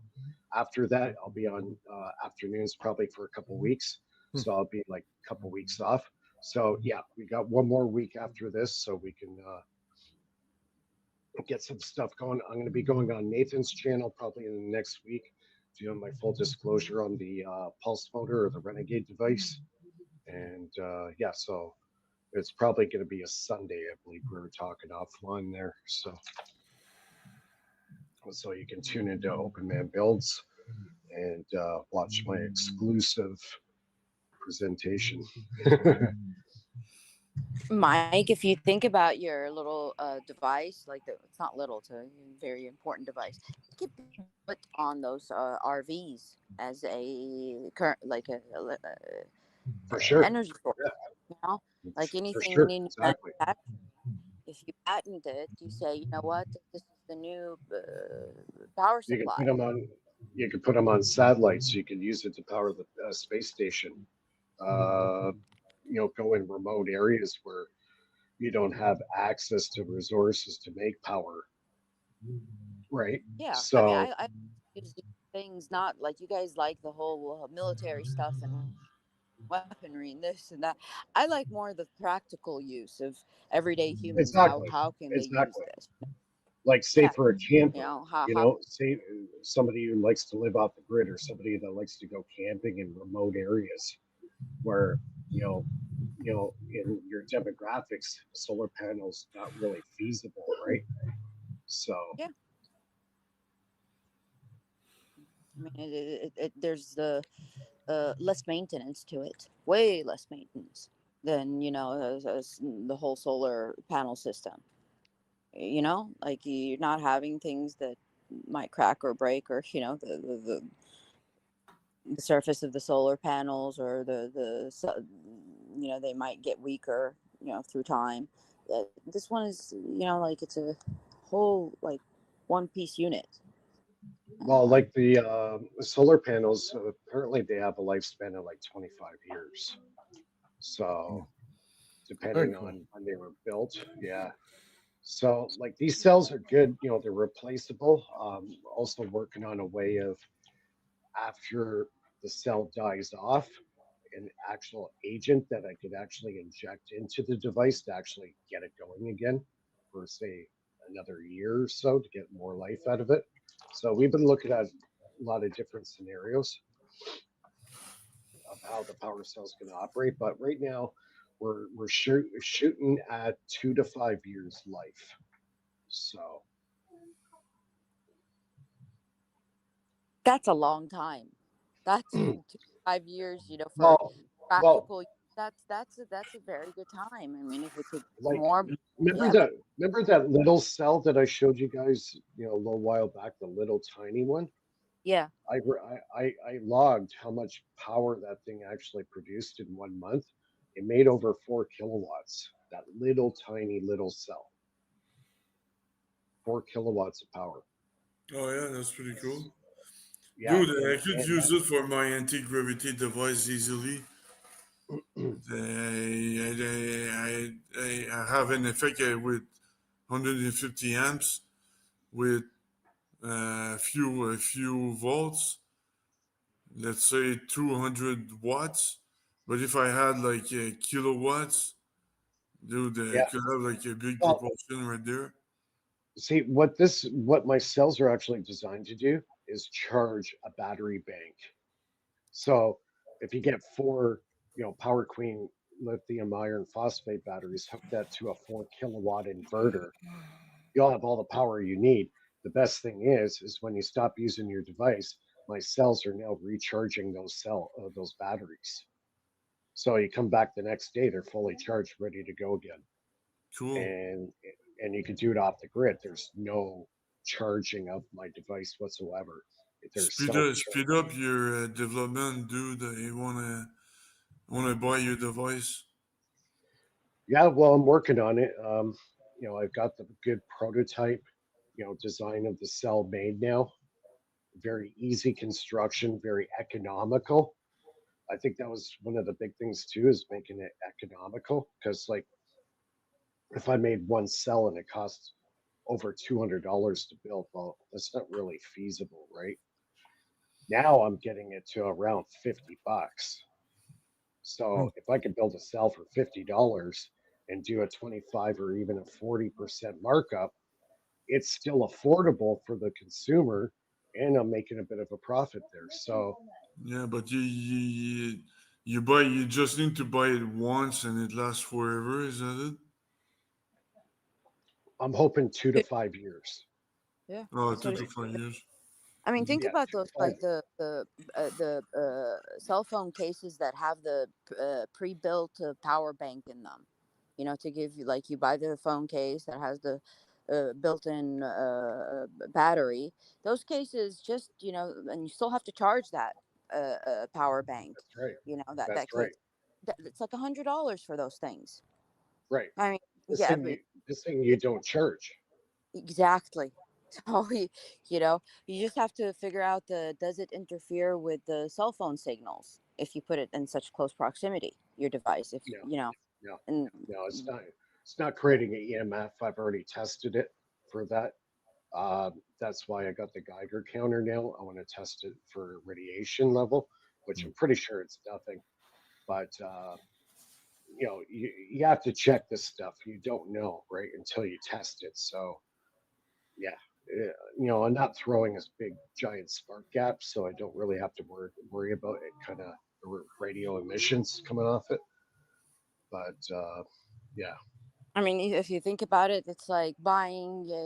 You never have to charge your cell phone, and most people change their cell phones from 2 to 5 years. So you're giving them really a lifetime warranty on, they never being cut out of electricity, no cords, no wires, no plugins. Just now it runs, just on its own. think about this. Let's kind of expand on this. Now I have a cell that could charge battery banks.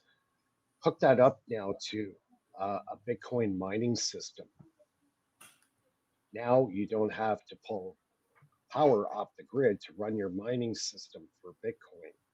Now you can do it off the grid, and you're making money. So now maybe mining Bitcoin now might actually become profitable, because if you get my cell technology, it charges your batteries, but runs your inverters that powers your your Bitcoin mining system.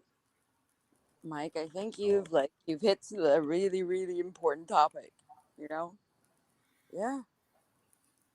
Yeah, I've seen them use solar panels for their Bitcoin operation.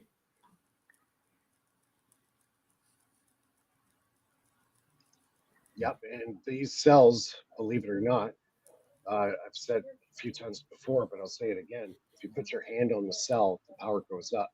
So there's a thermoelectric conversion there. So those computers, the mining computers, they give off quite a bit of heat. Well, if you put those cells in proximity of your mining system, the heat given off by the computers will actually make your cells put out more power. So That's it cool. actually will enhance it. Yep. So it recycles the heat Yep. into Yep. energy. Oh wow. Mm-hmm. Yep. Well, what are you So waiting? I mean, what are you waiting for?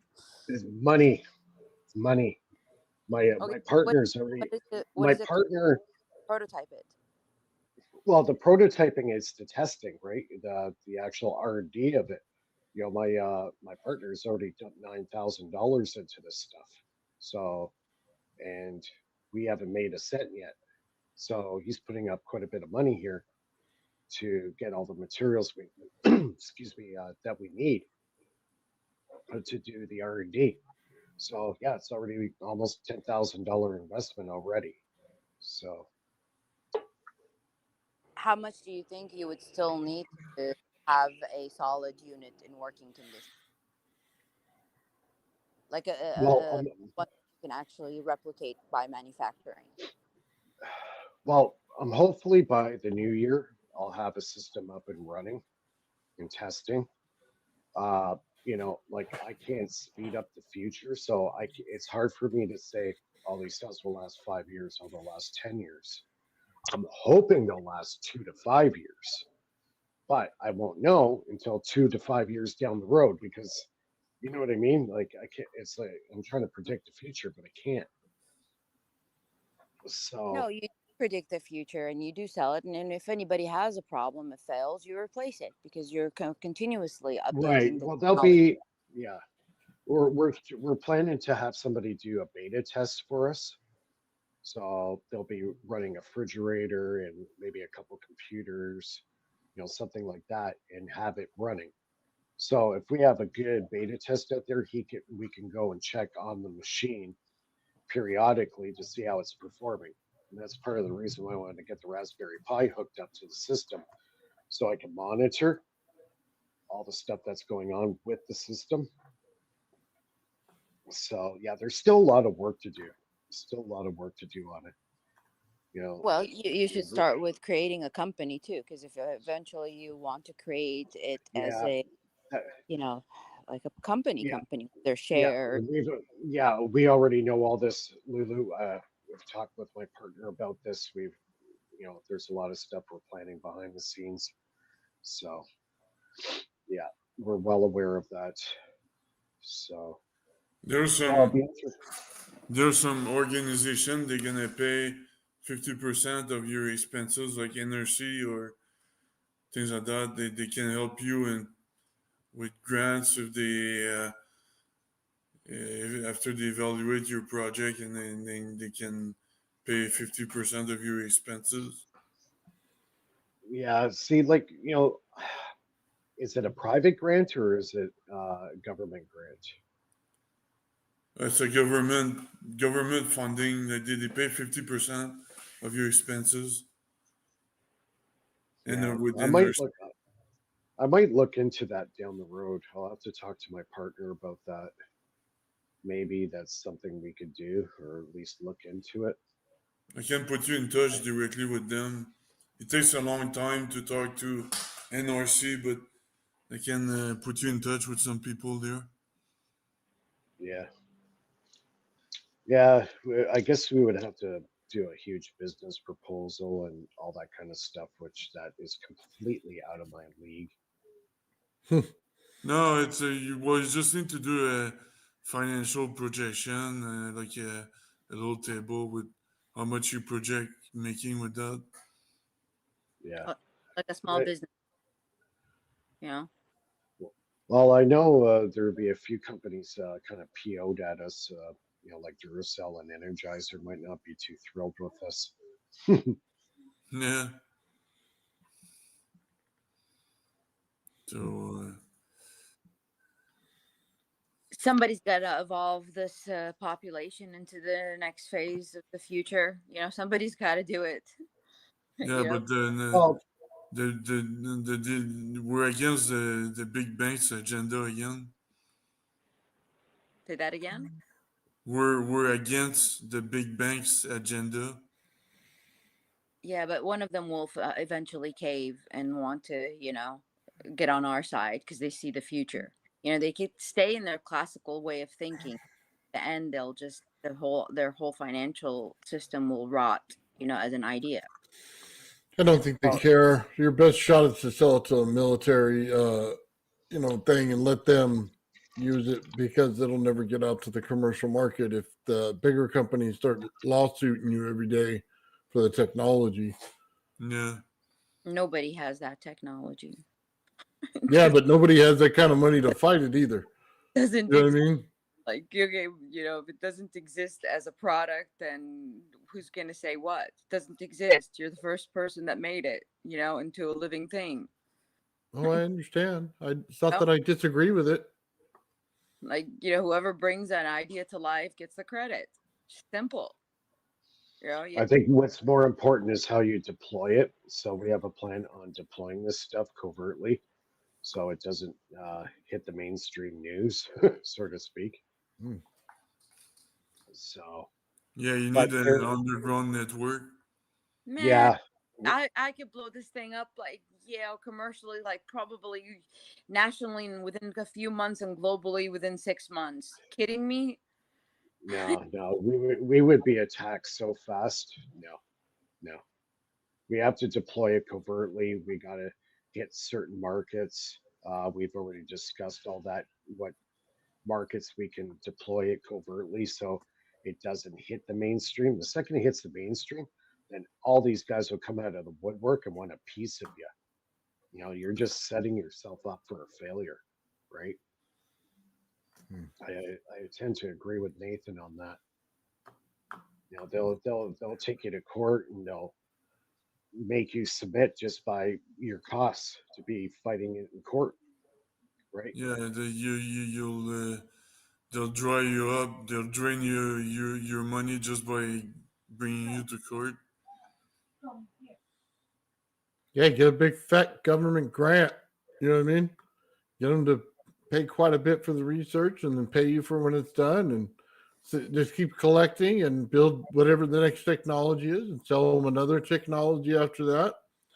And continue. I mean, if you're looking to make money on it, that's the best way to do it because they're not going to let it out. I mean, yeah.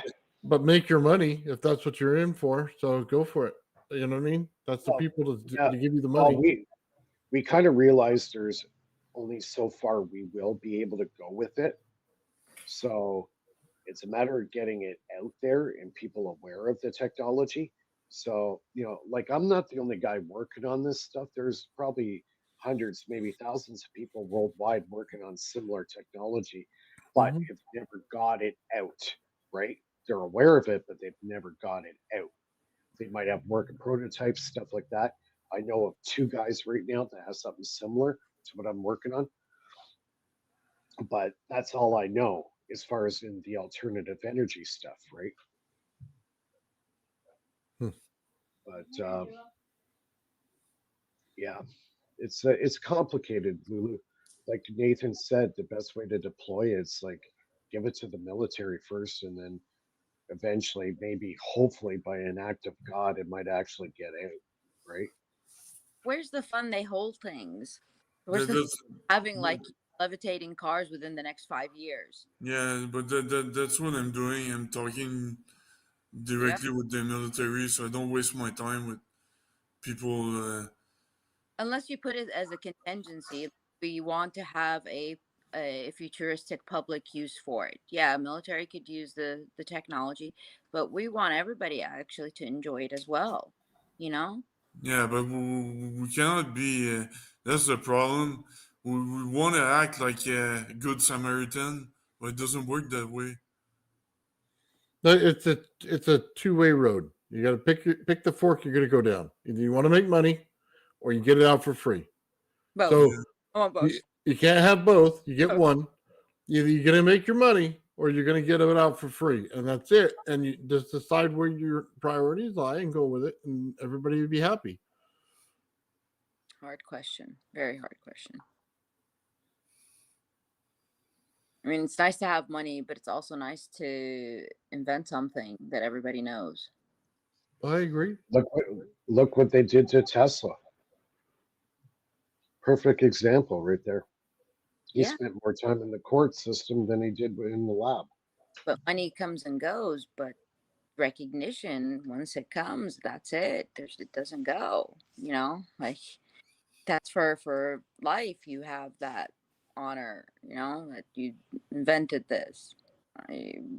Whatever happens in the between, but you know, it will be recorded in your name and your family's name. And so I don't know. I would prefer to be, you know, known as a scientist that invented something than to be a billionaire. Yeah, but there's a lot of look at the Nobel Prize committee, how corrupted it is. You know, they don't want to. They're not gonna give a Nobel Prize to any woman, to any people outside of physics, or they're not gonna give it to mathematician or computer scientists and things like that. So, and there's a lot of people that deserve the Nobel Prize too, but they according to the politics, they're gonna give it to whoever they feel like is best fitted regarding the conditions at this time. Well, I thought we can make an AI version of myself, okay, and then get in the running for that Nobel Prize just by pretending I'm AI. You think it'll work, Phil? I'll just give them BS answers. You know what I mean? Every time they ask on ChatGPT, and I'll be like, "This is the Nathan bot," and I'm going to go out there and get my Nobel Prize. There was a gentleman who convinced himself that he was AI, and he really wasn't. That's too smart to be AI. Yeah. I just dumb it up a little bit. Throw in some word salad. I'll hire Kamala when she doesn't get her job. I'll just hire her to be the PR person. She can just give the word salad after I give the right answer. She can try to say it, and then we'll just go with that. I guarantee you, if you put a video up and just like pretend you're AI, people will buy it. That's so great. I mean, there's like full movies. Oh. Full movies, man, it's cool. It's cool. Yeah. It's so funny. What did they think was going to happen? All they do is math. I mean, did they not think that the computer could do it better? I mean, they use the computer for simulations like you do, Phil, and then the AI gets into your simulation, and then it starts telling you what's going on. Yeah. You know what's funny is these physicists that believes that we live in a simulation. It's like, geez, and who is simulating them? You know? Yeah. Who made that guy? You know, who's the technician making those guys? We need to fire that guy. I think it's it's not a preset simulation, continuously active simulation. You know, so it simulates. It's based on what energy you emit. So it senses the body frequency, and so it reflects it back to you. It reflects your own energy. That's what the simulation is.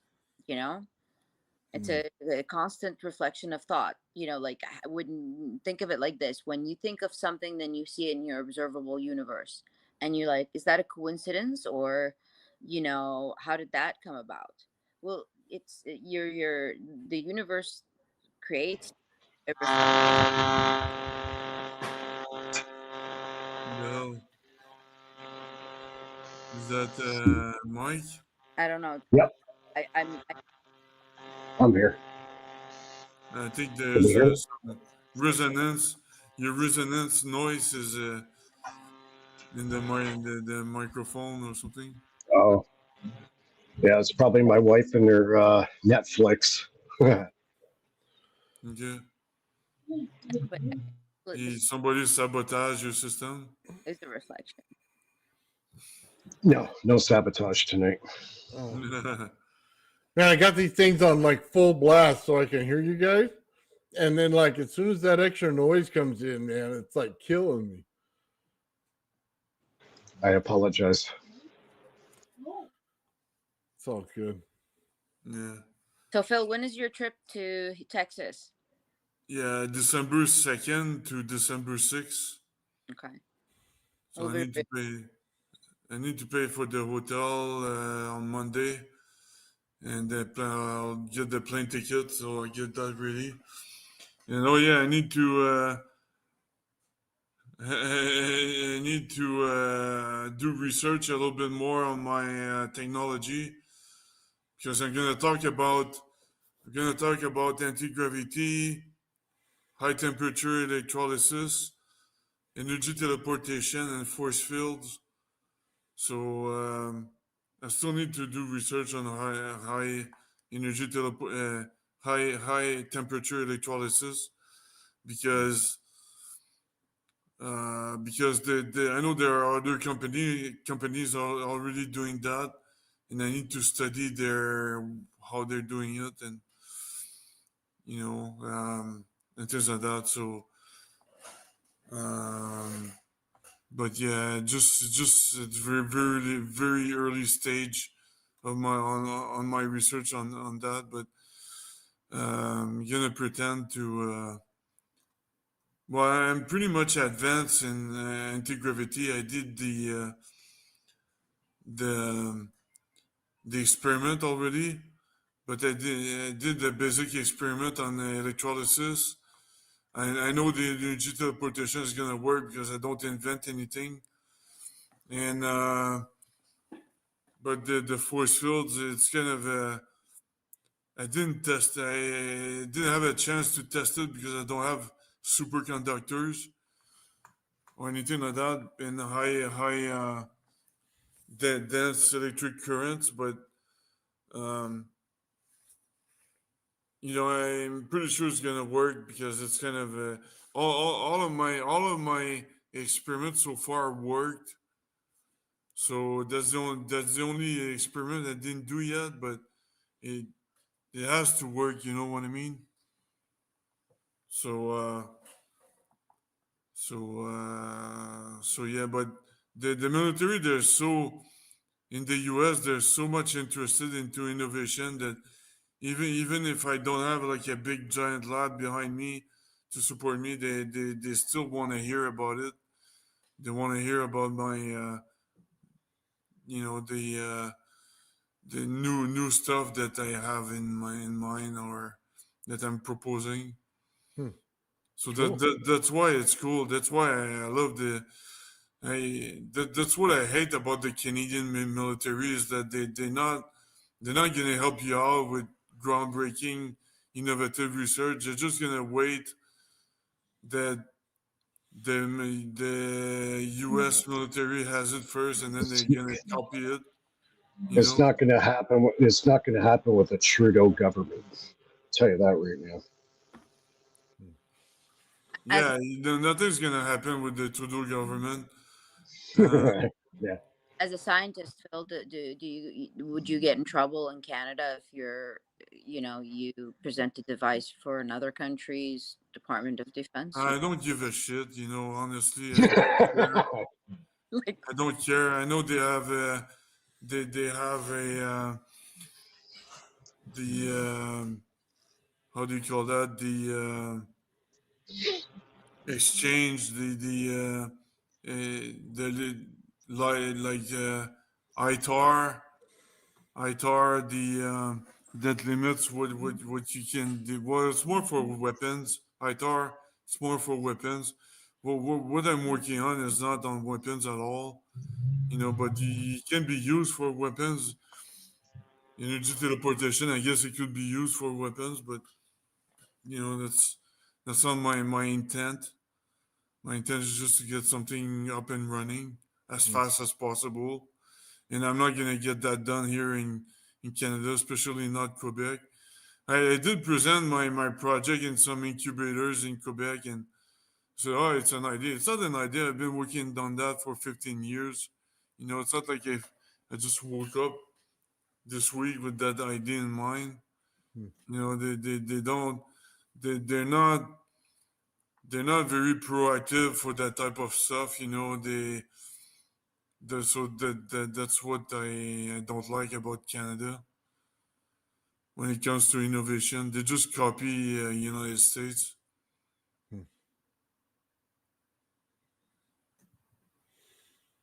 So, but because they don't want to take risk. Sometimes it works, sometimes it doesn't work. They Well, the problem is, you know what the problem is the liberal government here has spent so much money in all the wrong places, yeah, right? You know what I mean? Like some of these social programs that they have going are complete utter BS. Like the biggest waste of taxpayer money. Like the amount of money that the liberals have thrown down the toilet is mind-boggling. yeah, and they want to help the whole planet. They give away our money to all these countries for any reason. It's crazy. It's just misspending of taxpayers' dollar. And then the carbon tax. What a big load of BS that is. Oh my God. It is Yeah, unbelievable. You know, the carbon tax. What everything is made of carbon. This chair, me, you, the wall, everything's made of carbon. yeah, that's And you're the thing. gonna tax They can't. You like can't. No, but the message is to force us to buy an electric car. But electric car are not well tested. Some get fire, get in fire easily. You know. oh well there was a car accident, just talking about electric cars here for a sec. There was a Tesla that crashed in Toronto the other night. The friggin' thing went up like a Roman candle. It blew up so Yeah, bad. Like it's ridiculous. really, So really bad. Tesla just followed the mainstream ideology. He wants to to bow to the elites and all these globalists and all these people. So See, the problem with lithium to start off with, because I've studied this for a long time, lithium is very unstable. When you get it into a situation, it basically does a runaway. Thermo, you name it, voltage.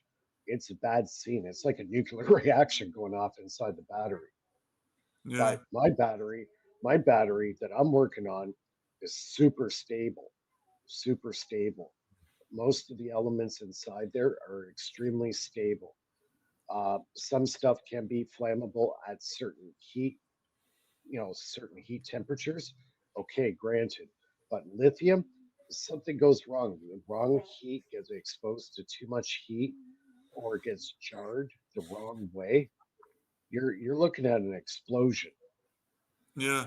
What do you think about sodium batteries?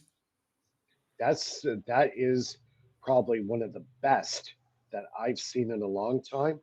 China has got it, I think, in two different electric cars in China that they only make them in China, but apparently they're very promising and a lot cheaper, way cheaper than the lithium battery Yeah, and super stable. So yeah, sodium ion batteries, two thumbs up. yeah, Definitely, yes. yeah. Do you think But the UFOs use salt water as a fuel? I mean, it's an idea. Like they're always Your guess is as good right. as mine. I could see it, sure. Yeah. I mean, if sodium battery, sodium based battery, and got that. Yeah, Yeah. yeah. There's lots of salt water out there. You know what I mean? yeah, But sodium, just that element alone, is very abundant on the planet. So is carbon. So you got to use the most abundant elements on the planet. Carbon's one, sodium's another. You know, and make a battery with it, because then you won't have problems with shortages, and then the prices go up. That's why I think the sodium batteries in the long run is going to win, is because of the cost. Yeah, for right? sure. Yeah. How about phosphorus batteries? Would that work? Like, is phosphorus a material that could be used as a capacitance of any kind? You know, you know, I'm I've asking. heard I've heard a little bit with phosphorus, but the thing is, sodium's so much more abundant. You know what I mean? Mm. Yeah. Like now, like even copper. Look at the price of copper. It is skyrocketed, big time, Yeah, somebody was right? telling our penny, our American penny, like is really worth 3 pennies just with the amount of copper in it. So Yeah, because the inflated price, yeah, the cost to mine it, the like mining costs are tremendous. if Is it even real copper all the way through anymore? uh Well, that's a good question too. Yeah. the See, new the one, Canadian government. See, in Canada, they got rid of the penny. What? How many years ago now, Phil? What? 10 years ago, they got rid of the penny. Penny, like, yeah, 10 Like years. 10 years now. Yeah, we got rid of it because the copper's too expensive.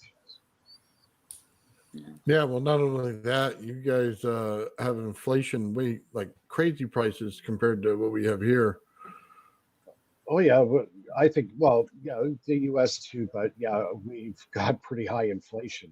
Yeah. Well, I mean, like, I got to be a millionaire to buy a house in Yeah. Canada. Oh yeah.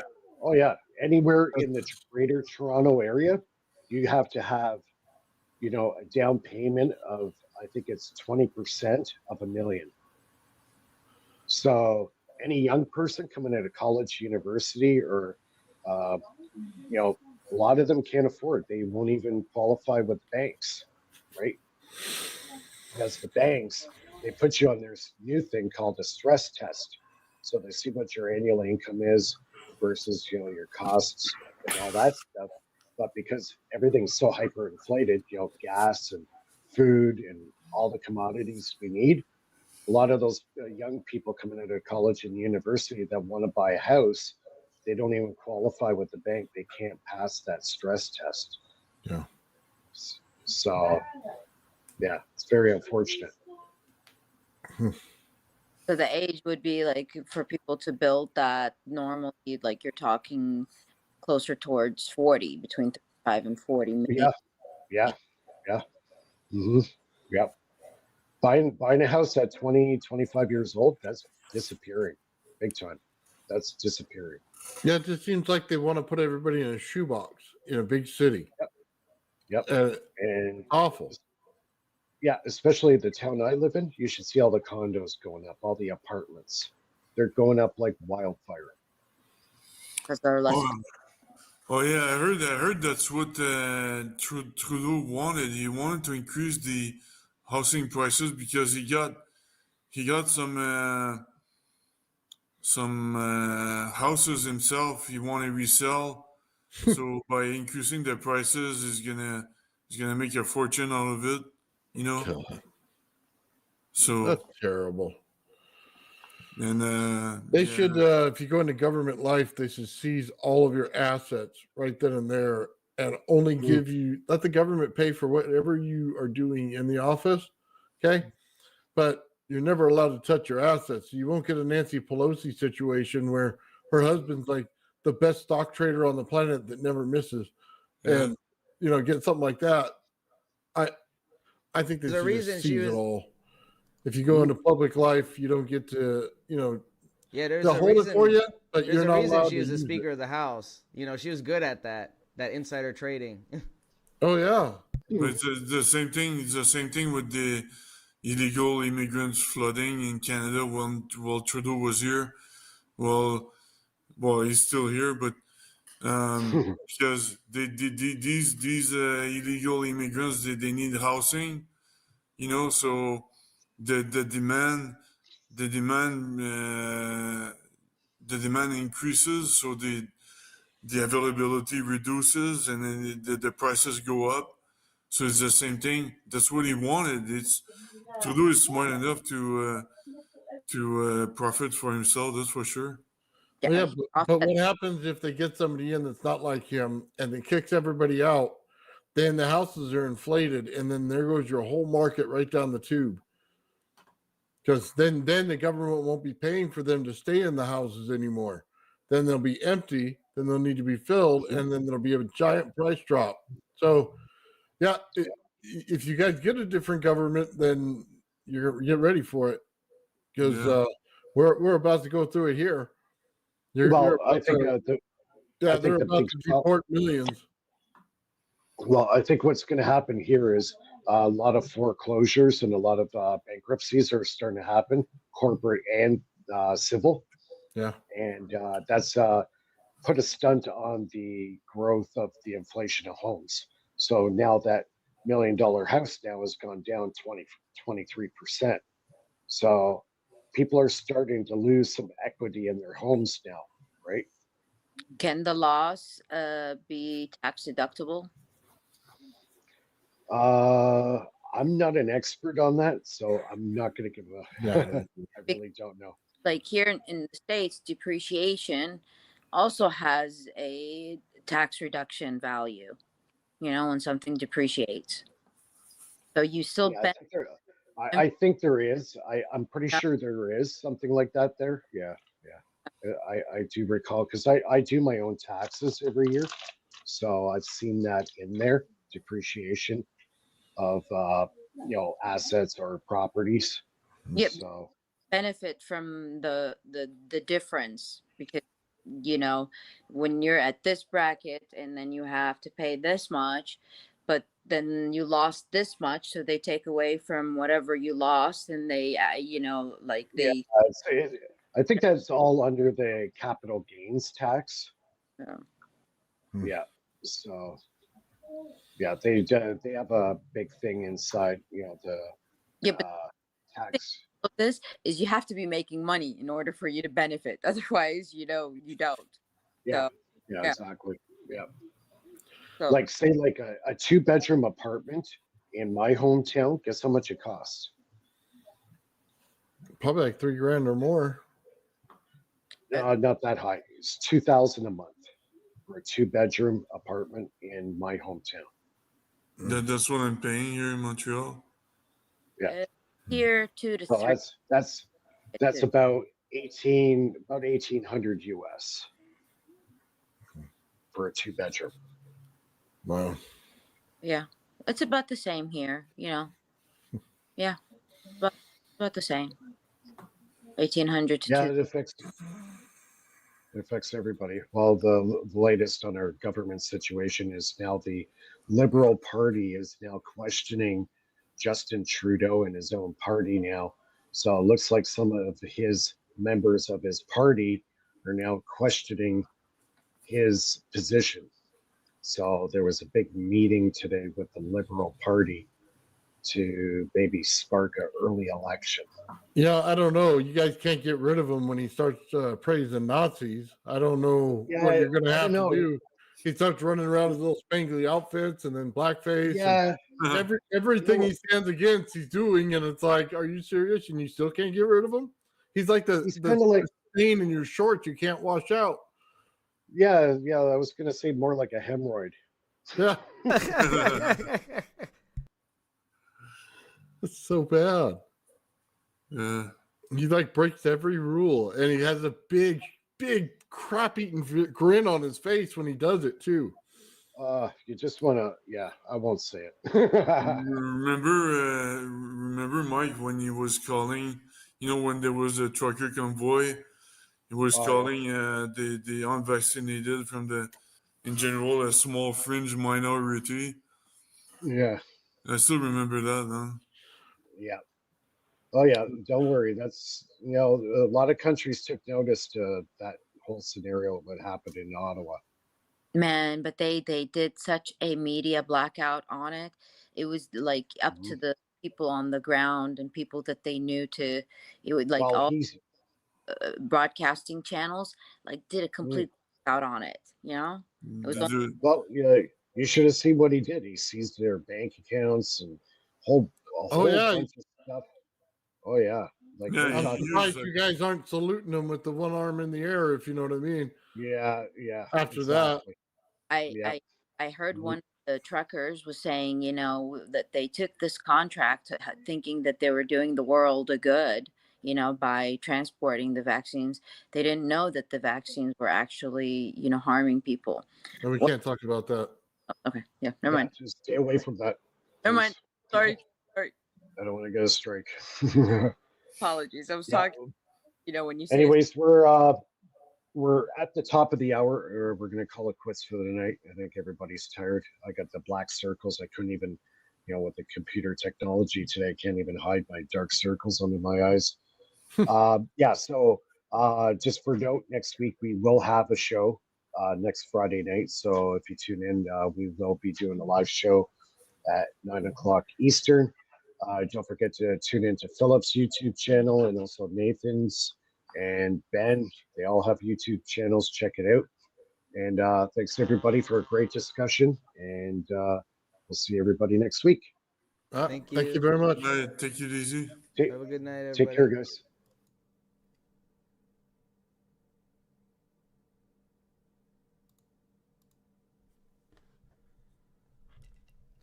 All right. Well, that was interesting.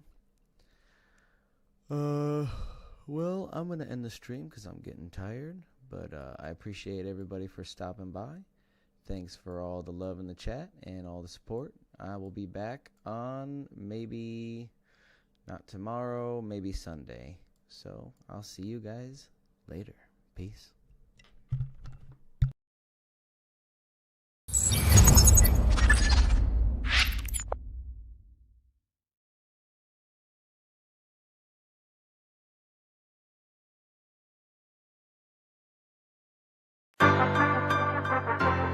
Remember, if you like my content, please consider subscribing and hitting the like button on my videos.